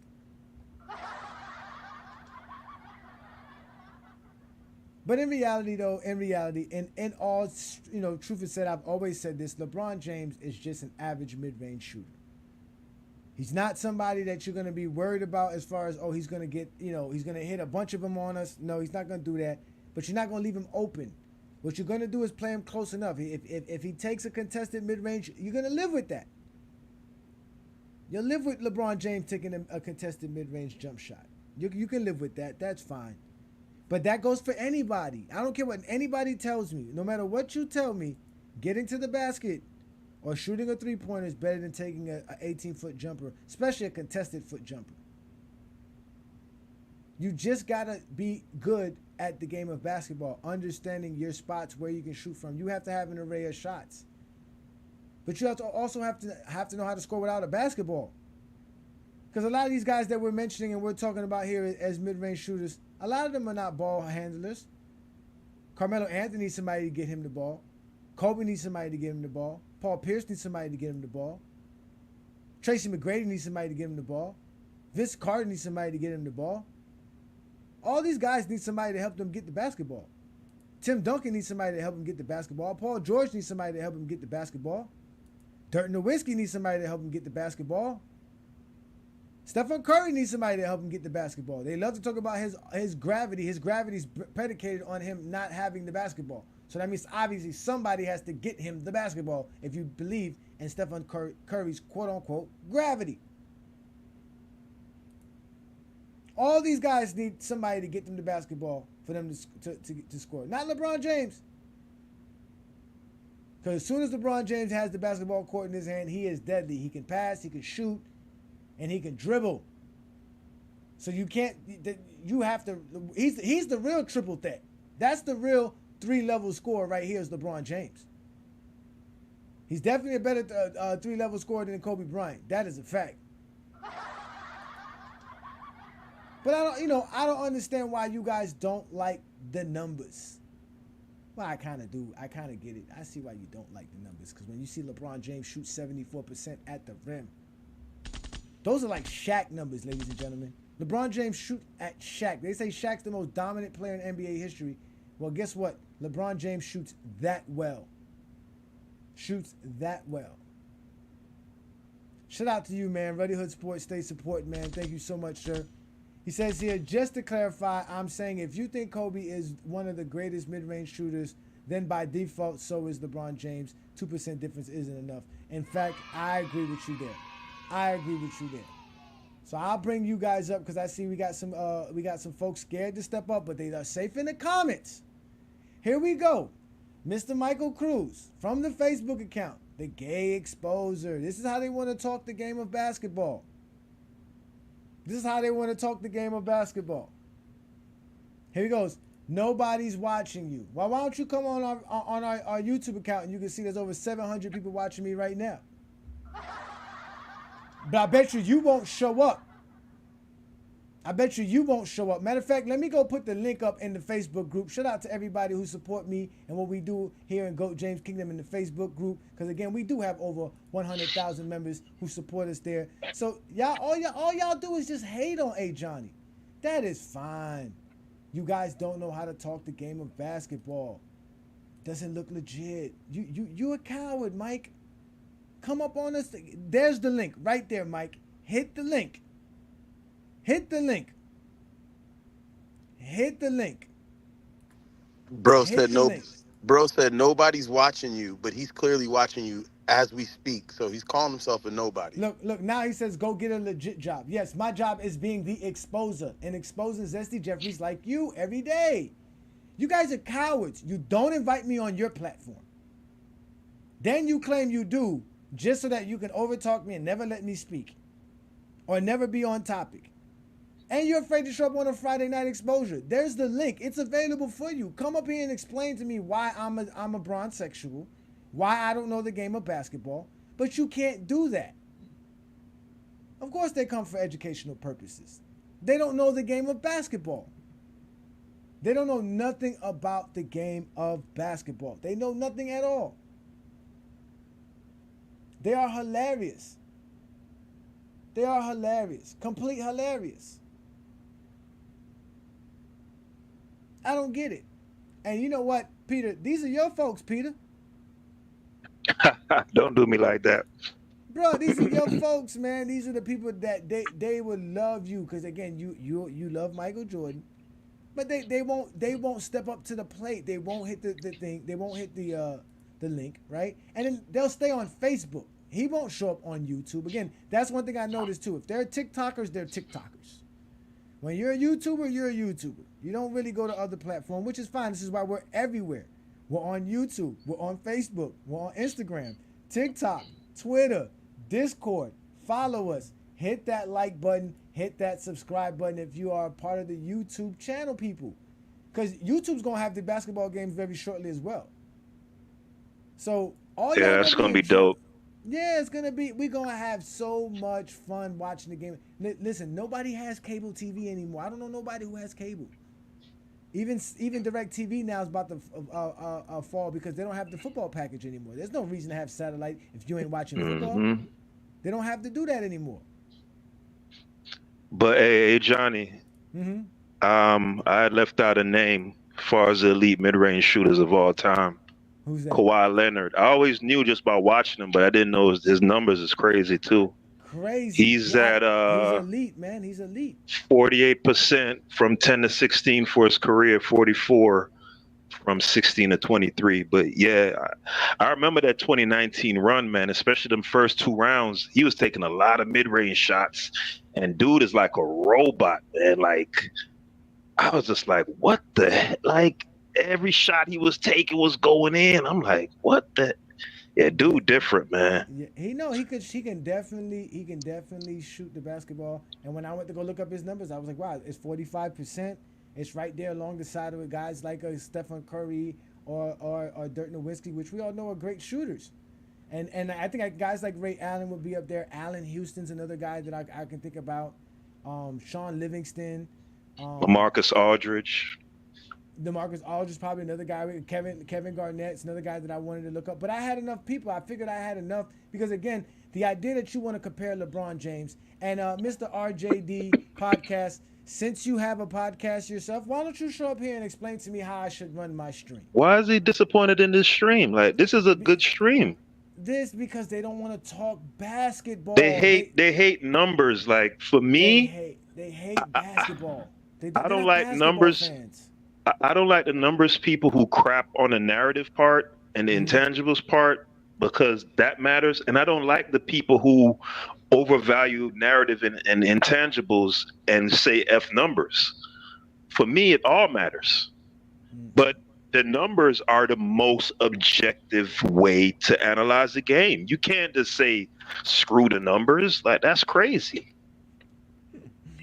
Shout out to you, Evan Mobley. Thank you so much. Yes, indeed, we try our best to be the best platform when it talks about LeBron James because there are not too many platforms that do it, and we are proud to do it. We're not ashamed to be LeBron fans. We understand who LeBron James is. We understand the game of basketball. We could explain why he's great at the game of basketball. You guys can't explain why you think anybody's great. All you can do is explain why you don't like LeBron James, and that's your problem. That's why this stream is bad. Because listening to me speak makes you say to yourself, damn, LeBron James is kind of good. Shit, I hate you, Ajani. Well, you have now been exposed by the and you're more than welcome, my friend. Because look, Ajani, I get it. Because I catch myself doing it sometimes. Like, if aesthetically, like if I don't like a particular player's game, the aesthetics of their game, I'm much more likely to be like, oh, that's garbage. Or like another player who I just don't get all the hype over is James Harden. Like in the playoffs and all the turnovers, to me he's horrible. But at the same time, I could look at him. Go look at the numbers. For who? For James? James is a monster, man. People don't. Nah, but Johnny, I wouldn't be saying that without looking at the numbers. I looked at his playoff numbers. They're horrible. I mean, they're So really bad, bro. Like sub so 40% shooting, 5+ turnovers per game. And then that style, that's like Kobe said, that style ain't gonna get you nowhere, bro. It looked real nice in the regular season, but when teams scheme for you, that little gimmicky game, that ain't gonna get you nowhere, bro. hold on, wait. Shout out to you, so crazy TV. So I think we got breaking alarming news. Is it true here? We got somebody else said that there's some breaking news, and is That's it true? crazy. Is it true that they just traded Karl Anthony Towns to the Knicks, and did they do it? Is that true? Oh my God, my wife Who is about who to. who My who the wife is Wolves about got to back? kick in. My wife is about to kick in the door. She is about to kick. They sent Julius Randle to the and Dante DiVincenzo over to Minnesota for Karl Anthony Towns. I didn't get Wow. no notifications. I'm looking They through my crashing phone right out, bro. now. They crashing out. There's How nothing does how here. does Randall fit in that offense? I'm trying to. What's gonna be his role? He can't shoot. Get out of here. Oh my God. Oh, ladies and What the gentlemen. hell? Is he Breaking gonna news. start next to Gobert? He has to. He's a That's power ho- forward. That's power forward. So now the Knicks got their center? Wow. Yeah, they just went down a Wow. notch. crazy. Yeah, They because you went know down a what? notch. I always tell some people about Julius Randle. You've never seen Julius Randle get punked. Never. That's a tough dude. And yeah, he was injured last year, but he's always been a tough dude. Dealing with the New York media is different. I don't know about tough as far as the mentality, because he does seem to take certain things personal. But as far as the basketball game goes, you never see him get bullied, pushed around. He's not a punk. That's what Karl Anthony Towns is known for, being a punk. He's gonna go play with Thibodeau now. Is Thibodeau gonna accept Oh man. the way Cat plays the game of basketball? Oh man. Wow, this is Oh I'm big saying, news, hey. ladies and And gentlemen. don't Big let him don't news. let him have a bad game like in the oh my God. When them New York Didn't they? fans latch on to you, boy. Didn't they? Didn't Ooh. they? Didn't they? Didn't he just show? Didn't Ooh. they? Didn't they just show that? Why he didn't have his jersey? They didn't have his jersey up. Wow. That's crazy. Yeah, I don't know why y'all say he doesn't fit. Julius Randle's gonna fit right in. He's gonna fit right in. How do you think he plays in that offense, Ajani? Because Same thing remember, with Karl Cat. Anthony Towns does. Same thing with Karl Nah, does. but he doesn't shoot the ball nearly as well as Carl He does, though, doesn't. Yeah, he doesn't have especially to. from Yeah, no. three. Yeah, Karl Anthony takes those wild 3-point shots from the distance. Go ahead, man. This guy can dribble. He can get to the paint. Way better than Karl Anthony Towns can. Karl Anthony Towns is great for shooting the ball, but he's not. He's Boy, not that Julius that Randle. Julius Randle put that shoulder down and get the bumping and get into that paint and scoring. And he's a lefty. Listen, man. He's a 25 and mm, 10 guy. That's what he was. bruh, That's it what he looked was like doing. so Minnesota gonna basically play like a '90s style in 2024. Muck it up, slow it down, play They're going to be D. better defensively. They're going to be better defensively. They're Yeah, not going to be. They're not going to be as good in the perimeter, because again, with Rudy Gobert on the floor, it clogs up the that's paint. horrible. Yeah, it's gonna clog it up for all of them, because Randall and Gobert on the floor at the same. That's horrible. But Randall likes to play on the outside. Randall loved it. That's what Knicks fans used to always get upset with him. They would like him to go bang more in the paint. Pause. But he just didn't do those things. He doesn't do those things. And he's a face-up guy. He can dribble and penetrate. He reminds me of a tougher what's his name? Antoine Walker. To be honest with Mm. you. Without the weird shot. But he can shoot the three. He can shoot from the long ball. He definitely has that. And like I said, he's tough What on the does he shoot defensive side. from? What's he shoot from three? Let me go ahead and look up these numbers right quick, because I've always been a Julius Randle fan. I thought he was a baller for a while, and I think he shot at one point he shot 38%. But let me go check it double check that right quick. He might be better than I'm thinking. Like, He shoot 33% for his career, but he shot 34% in 2023. He shot 31% now, and in 2021 he shot 41%, and that was taking 5 threes a game. So since he's been with the New York Knicks, let me just go from 2021 to 2024. His average mid-range shooting, let me see here. I'm waiting for Basketball Reference to give me that info. He had a bad shooting 3-point year in 2020, his first year in New York. He shot 27%, just under 28%. Yeah, He he's shot not a 30. good 3-point shooter. No, he's not elite. No, This is not. he's not as good, but he's better at getting to the basket. Like I said, he's way better of scoring. Like I said, he's a 25 and 10 guy. He's a 25 and 10 guy easily. And that's gonna help out Minnesota a lot, and it's gonna help the Knicks because the Knicks were not gonna re-sign him.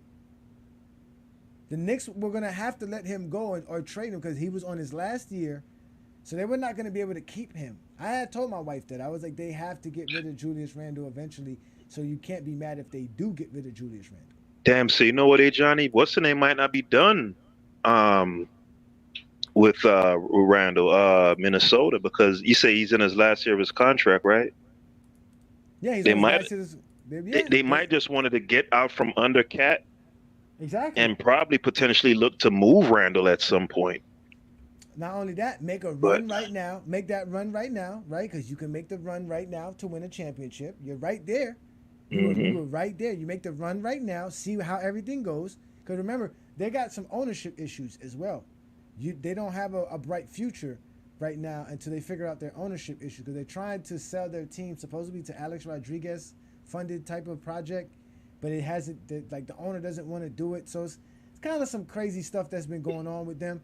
So if they don't get that ownership, they're gonna lose their front office. It's gonna get crazy over there. But I think the Knicks kind of. I mean, was it just Cat, and for Randall and DiVincenzo, no one else? Because losing DiVincenzo was big. Because DiVincenzo. Yeah, it's big. It's a 3-and-D guy. That's why Minnesota kind of got out of this one with a good one here. They really have. Yeah, I'm saying though, like last season, the Timberwolves were great. Yeah, they didn't win a championship. Yeah, they went out in the Western Conference Finals, but according to expectation, I think that they did great, man. They had a great season. You know what I mean? And to just, I would have preferred for them to run it back. You know what I mean? Learn from your mistakes, learn your issues, all those different things, and then run it back instead of kind of offset the chemistry or reset it. You know what I mean? I think Julius Randle's a great player too. Like I watched the Knicks. I watched for Brunson. I watched for Randle, even though he's injured a lot. But you know what I'm saying? I don't know, man. Like it's crazy. We're gonna have to see what's gonna happen this season. Listen, I don't care what none of y'all tell me. All these teams making all these moves, it don't matter. It's still gonna be Biscayne in June. Talk to him. We ain't make no moves. We ain't need to make no moves. We just need to get healthy. That's it. Talk to him. We healthy and hungry, and we got Hemi Butler. We the triple H's, man. We could use a nice center though. We just need a point guard. We just need Terry to be that lead guard. If Terry's that lead guard, he gives us 16 to 18 with 7 to 8 assists per game. That's all we need. I mean, the Heat always gonna be there just because of the organization and they got good players too. So we gonna be there. We gonna be in the mix. There's no doubt about it. But in terms of getting over the top, we need either another elite, type scorer, or like a stretch five who could also protect the rim. Which those are hard. Those are like unicorns. So. Yeah, I mean, because they could definitely do it. Like Jimmy Butler, Jimmy Buckets, I call him. Everyone does, but he's been to the finals twice already. Yeah, he hasn't been able to win a championship. He went up against LeBron. He went up against Joker. Yeah, the Joker. So it's like, you know what I'm saying? You had, you know what I mean? You've had some tough, some stiff competition, but it makes you stronger. And I think, you know what I mean, with the Miami Heat, I think they can do it, man. I think a lot of these teams with good leaders, good superstar players, have a chance just as much as anyone else as far as the good teams, man. And the Heat, I definitely would put them in that category. We got a chance. We got a chance there. Pat Riley's not too pleased with Jimmy Buckets, but with Jimmy, yeah. Jimmy's the man. Trust me on that. Yeah, them finals comments when he was like, "Yeah, man, I'd be running through people," but he wasn't wrong though. Because, you know what I'm saying? A healthy Jimmy Butler is a dangerous Jimmy Butler. So man, it's just a brand. Jimmy's his own old brand. That's what Pat Riley don't like. Jimmy's his own brand. That's what he don't like. And that's what Jimmy is doing. He's his own Yeah, brand. that's part of it. But That's it. really and truly, like all the star players now have that mindset. I think because remember when LeBron was there, they was always butting heads and shit. He just took the man cookie away and shit. You That's what I'm remember saying. Pat Riley wants somebody that? that's good. Pat Riley wants somebody that's going to be loyal to the organization to the point that players. Obedient is the Yeah, word. yeah, That's what they want, really. yeah. He wants somebody that thinks that obviously retiring and getting a job with the Heat is what they want. Jimmy Butler doesn't want a job with the Heat after he retires. He wants a championship now, and that's it. So that's really it. That's the friendship. That's the bond we have with him. We want a championship. So does he. He's gonna help us get there. That's just the facts. But the Knicks just made a big move because they were playing great basketball without Julius Randle. So now it doesn't. Now that whole idea, well, how do you fit Julius Randle back in, is gone. It's called Anthony Town has to fall in line. We were doing this. This is what we're doing. You're coming in. You're doing this. That's it. There's no that kind of helps them there. But again, they do get weaker because they lose DiVincenzo, who was a guy who was coming off the bench for them. But I got to see more of this trade. I don't know what's going on here.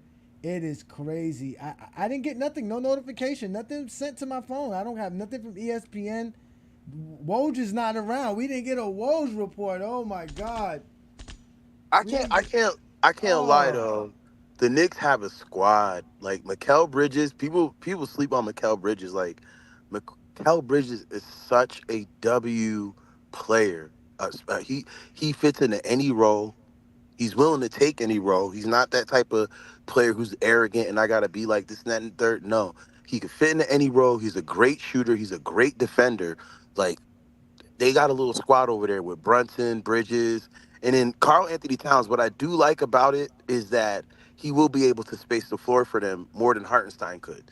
You know what I'm saying? He's going to be able to draw that big out, open the paint up a little bit more for everybody to go to work, especially with Jalen Brunson, how he cuts to the rim and how he has a lot of explosiveness with him, too. He's really crafty. You know what I mean? Got good handle. So if you can space the floor with Julius Randle not Julius Randle, Jalen Brunson out there, and then you got Mikal Bridges out there too, it's like, man, they got a little squad, man. I wouldn't have gave up DiVincenzo because I do think he was a real hustle player, but, you know, they got a little squad. Nah, you got to give up something, bro.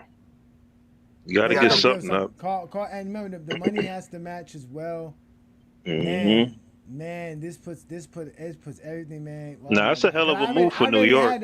I already had them as I almost wanted to say they were going to end up having a better record than Boston, because I don't think Boston's going to come out with that much vigor, but they probably are. So I still got Boston being the number one seed, but the Knicks going to be right behind them.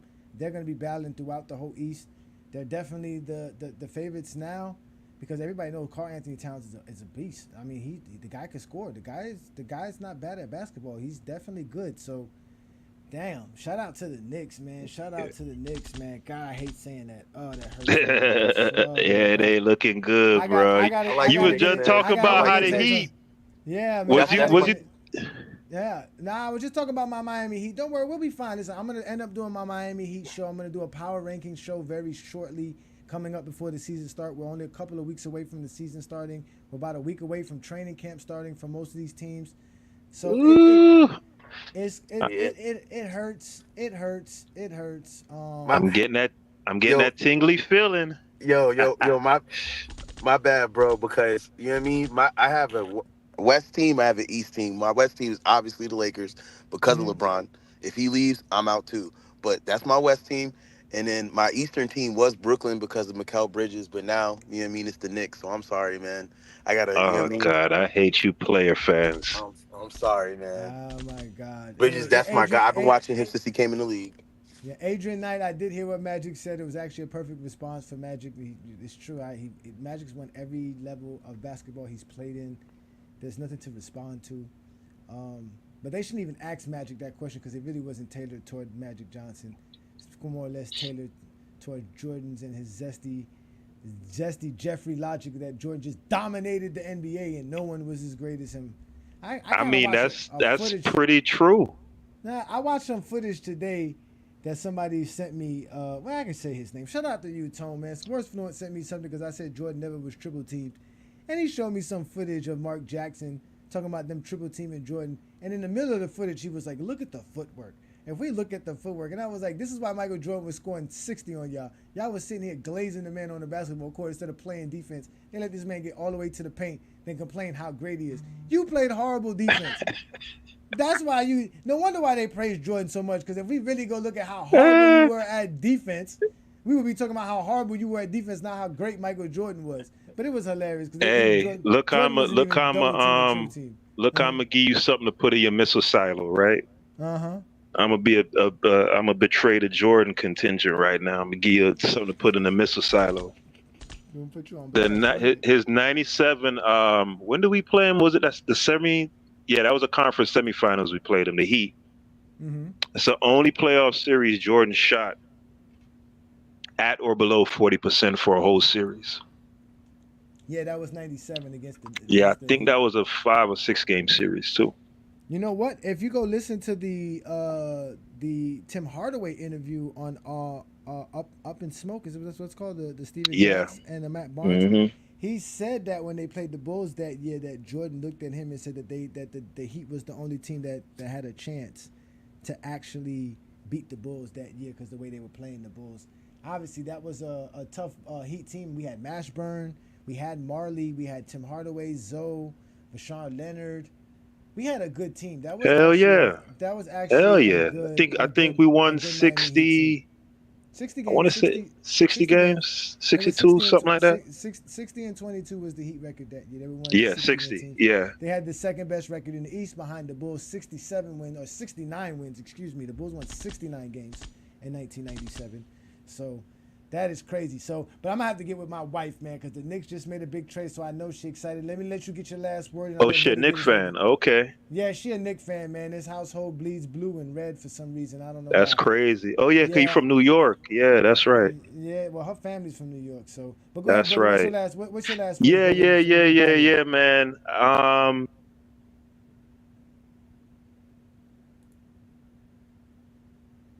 You went silent. Yeah, Peter, you went silent. Damn, I was trying to put. You can hear me? I can hear you. Go ahead.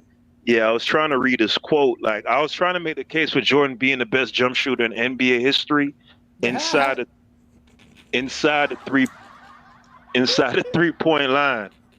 And if you look at the link I sent you, Ajani, I sent you another one. The first one I sent you was just for the 91-92 season.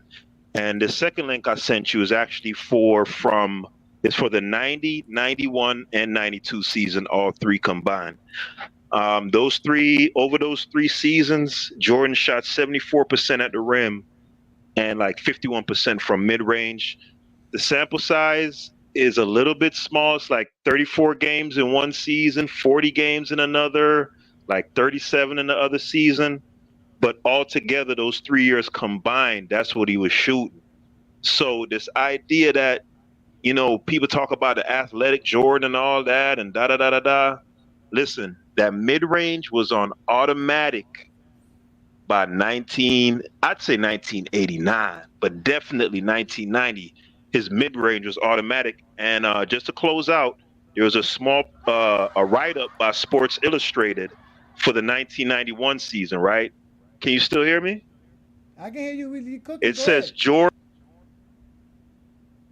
No, you just left. If you left the screen, you're not. Yeah. I left the screen, but let me see if I can remember the quote from memory. It was a December 23rd article in Sports Illustrated, 1991. It says Jordan now has become a better shooter than Larry Bird inside the 3-point shot, and that's in that link that I sent you. The numbers back it up. Go look at that 64-point game Jordan had against Orlando in '93. Automatic. 50% from the mid-range, bro, on high volume, consistently. Let me repeat it again, because you say you about the numbers. So how are you gonna mock and laugh when I presented the numbers? Yeah, because I don't believe it's Zesty Jeffrey. You sent me Zesty Jeffrey. I sent you the note. You sent me a I Zesty said Jeffrey information. Where 30-something games at? Where did he find 70 the games of Michael numbers he Jordan watched at? them. These are games that he watched and did the shot I charts know. Yeah, himself. yeah, I know. Yeah, I'm quite sure he did. Yeah, I'm quite sure Bruh, he did. I'm in quite the sure he did. 90s, in the Uh-huh. 90s, Uh-huh. not 80s Jordan, Yes. 50% from mid-range Yeah, cumulatively through the whole hilarious. 90s on high Hilarious. volume, bro. You are That's hilarious. facts. Listen, Michael Jordan's best shooting season was 49%. There's no way he shot that good. Jordan would be shooting 60% if he was shooting 70% at the rim and 50% at the 3-point line. I mean at the mid range. From the mid-range. Y'all are Nah, hilarious. but dog. you Y'all forget that he hilarious, had man. 4 seasons in his peak. He shot 54% from Yeah, 80. I think it's 87 to 92, yeah. something like that. Yeah, 54% from the exactly. field. Yeah, 87, 88, 89. Mike did not have a good jump shot. He was shooting like 18% from the 3-point land. It would be Again, around LeBron.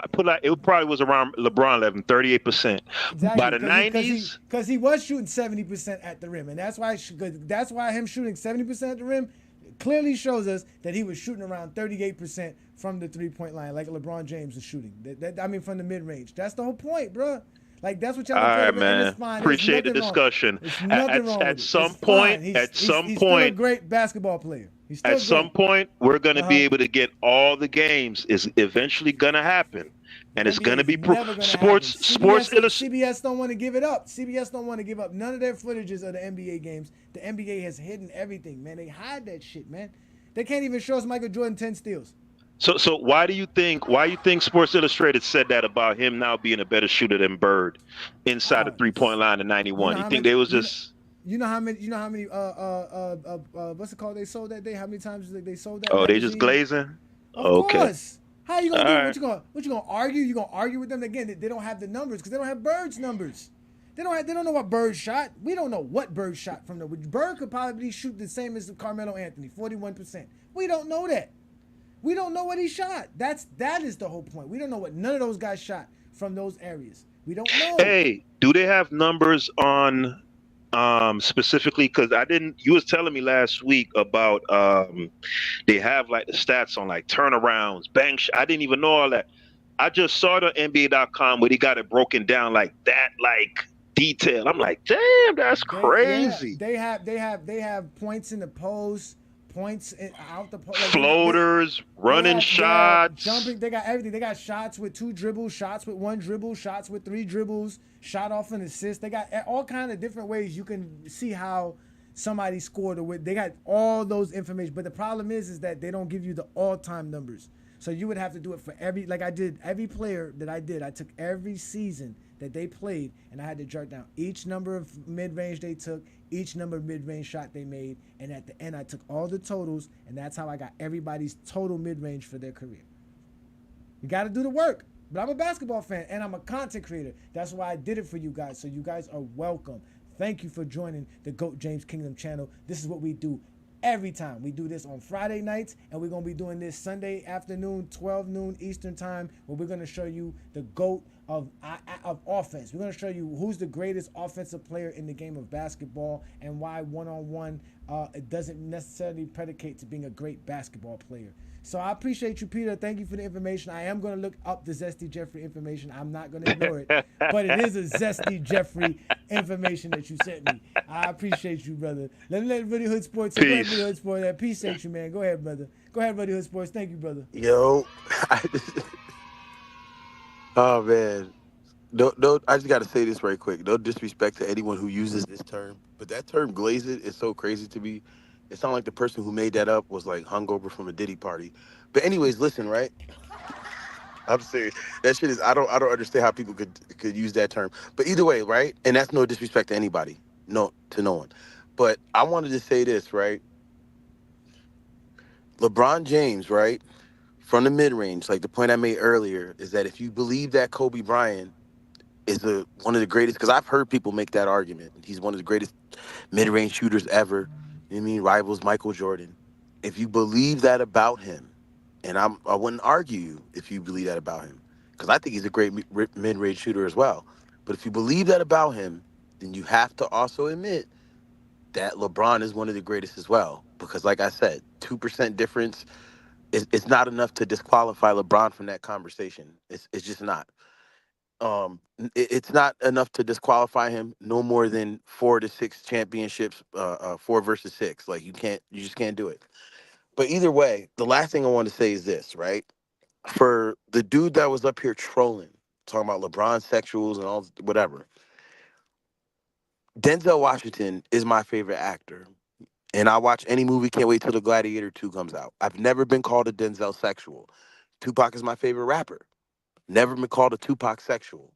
It's only when it comes to my favorite basketball player and many other people's favorite basketball players or who they hold as number one is that you come out with this LeBron sexual nonsense. Y'all need to cut it out, okay? You guys need to quit while you're behind. You lost this race years ago. You lost this race in 2016. LeBron James is literally the greatest player to ever live, and it's quantifiable, it's provable, it's measurable that he stands at the upper echelon of most, probably 80 to 90% categories, situations, conversations in the NBA and when it comes to NBA history, including the mid range. And this video proves that. It shows you just how versatile of a player that still, and a lot of, like I said, a lot of people hate on his defense, but last year for 39 games, which was most of the season because he only played like 72, for 39 games, he held his opponents to 41.7% shooting, and that was the best through that span of time. So that old man still got some defensive legs in him.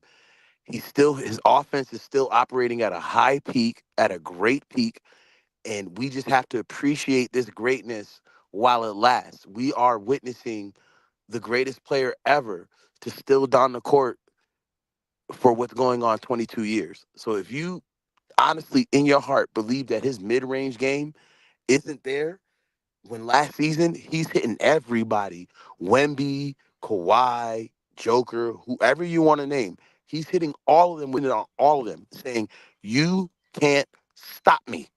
Period. I'm 39, I'm going on 40, and you still can't stop me. So for anyone to even entertain that nonsense, you truly don't know basketball. You need to research the game. But that's all I had to say, and appreciate the stream, man. Great show.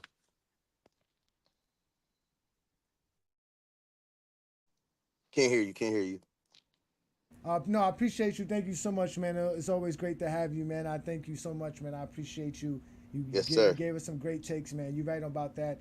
They don't call nobody who's a fan of anything else some kind of weird name for being a fan of it, but some odd reason being a fan of LeBron is weird, which is why here in GOAT James Kingdom, that doesn't exist. You're a Yeah. LeBron fan. You come here, you get to talk about LeBron James the way you want to because LeBron James is one of the greatest players to play. And here, he is the greatest player to ever play the game. So I appreciate you, Ready Hood Sports, man. Thank you so much, brother. So again, ladies and gentlemen, this is what we do on a Friday night. We enjoy the game. We talk the game of basketball. No, Adrian, I do not have Kobe Bryant ahead of Michael Jordan. But at the end of the day, Kobe Bryant is always, I always say this, is more skilled than Michael Jordan. He played the game of basketball better than Jordan did. Jordan just accomplished more. Jordan succeeded at the game of basketball more than Kobe, which is fine to say because that's the only way we can judge these players, by what they did, what they accomplished, not anything else. If I went off of how skilled players are and talent-wise, nobody from the 1900s is cracking my top 10 at all. Because today's players are just more skilled, better at basketball. They're just great. That's why the game is so great. And we basically got breaking news in the middle of the Friday night exposure where Karl Anthony Towns was sent to the New York Knicks for Julius Randle and Dante DiVincenzo. I just got the alert here from my NBA app, and it's official. Karl Anthony Towns reportedly headed to New York with Julius Randle and Dante DiVincenzo joining the Timberwolves. It looks like it's just an even trade for those three players. Nothing else is attached. Maybe there's going to be more news attached to it, ladies and gentlemen.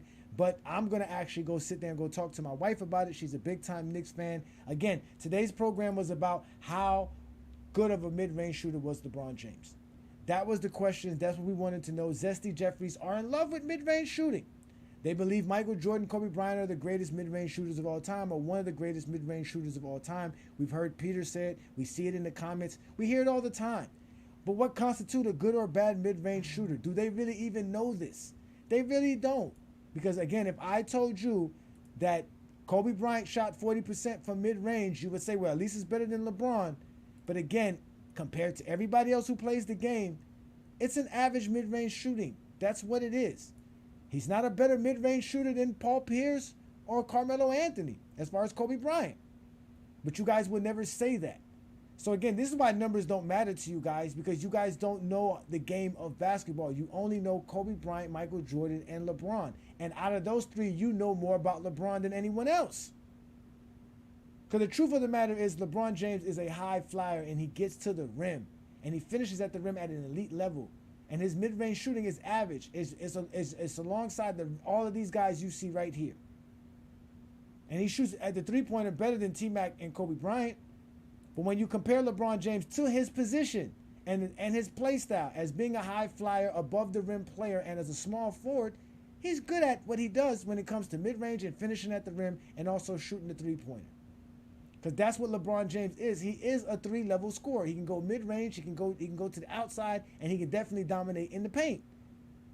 As you can see, even when you want to take it to the small forwards that exist in today's era, which are Paul George and Kawhi Leonard. We all know Kawhi Leonard is a beast at the mid-range. As you can see, that's an elite mid-range shooter. But y'all don't want to compare Kobe Bryant to that. Y'all want to compare Kobe Bryant to LeBron to make Kobe Bryant seem great. Because if we told you Kobe Bryant is nowhere near a top 5 mid-range shooter of all time, you're going to call me a hater. But I'm going to call you a non-basketball fan because you don't know the game of basketball. And those are just the facts. But at the end of the day, all of these guys are considered good mid-range shooters.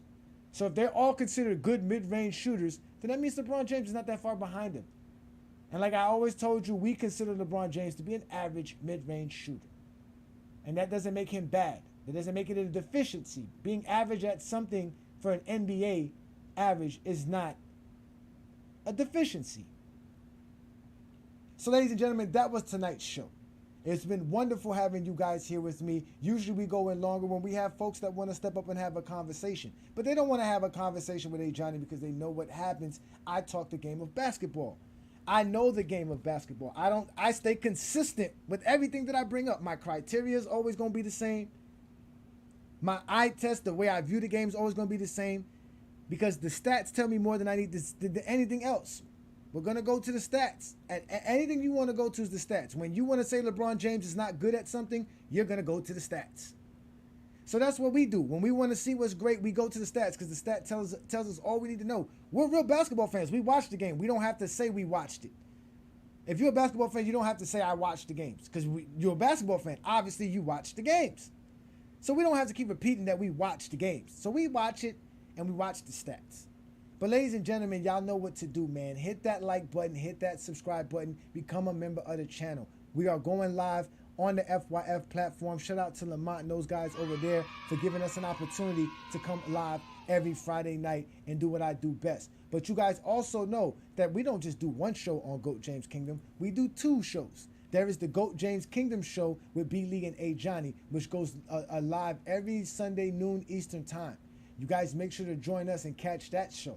Subscribe to the channel so that you can know when we're going live. And have fun, because this Sunday's show, we're going to talk about why LeBron James is the GOAT of basketball, without a doubt, ladies and gentlemen. Become a member of the channel as well, because members get different perks. You get shout outs for different show chats, and we also got hats and shirts for you guys. We giving out posters. We have contests, special content for all of our members. Because we are a real content creating channel here. We don't just come up here to talk the game of basketball. We talk it like none other. We actually come here to talk it better than everybody else. We're here to give you real information. Because that's what we do best. See, but me, I don't play games. I don't care about your opinions. Nobody cares about my opinions. All they care about is what I can bring to the table, which are facts. And I expose people all the time who don't know the game of basketball. So ladies and gentlemen, I want to appreciate you for joining me on another great Friday night exposure with The Exposer. You have now been exposed by The Exposer. Please catch us and subscribe to us, our channel, and we'll be back Sunday with another great show, ladies and gentlemen. Peace and blessings. If you're a basketball fan and you're tired of basketball shows that talk about fake narratives and using non-basketball terms like killer instinct, playoff translation, gravity, Come to GOAT James Kingdom.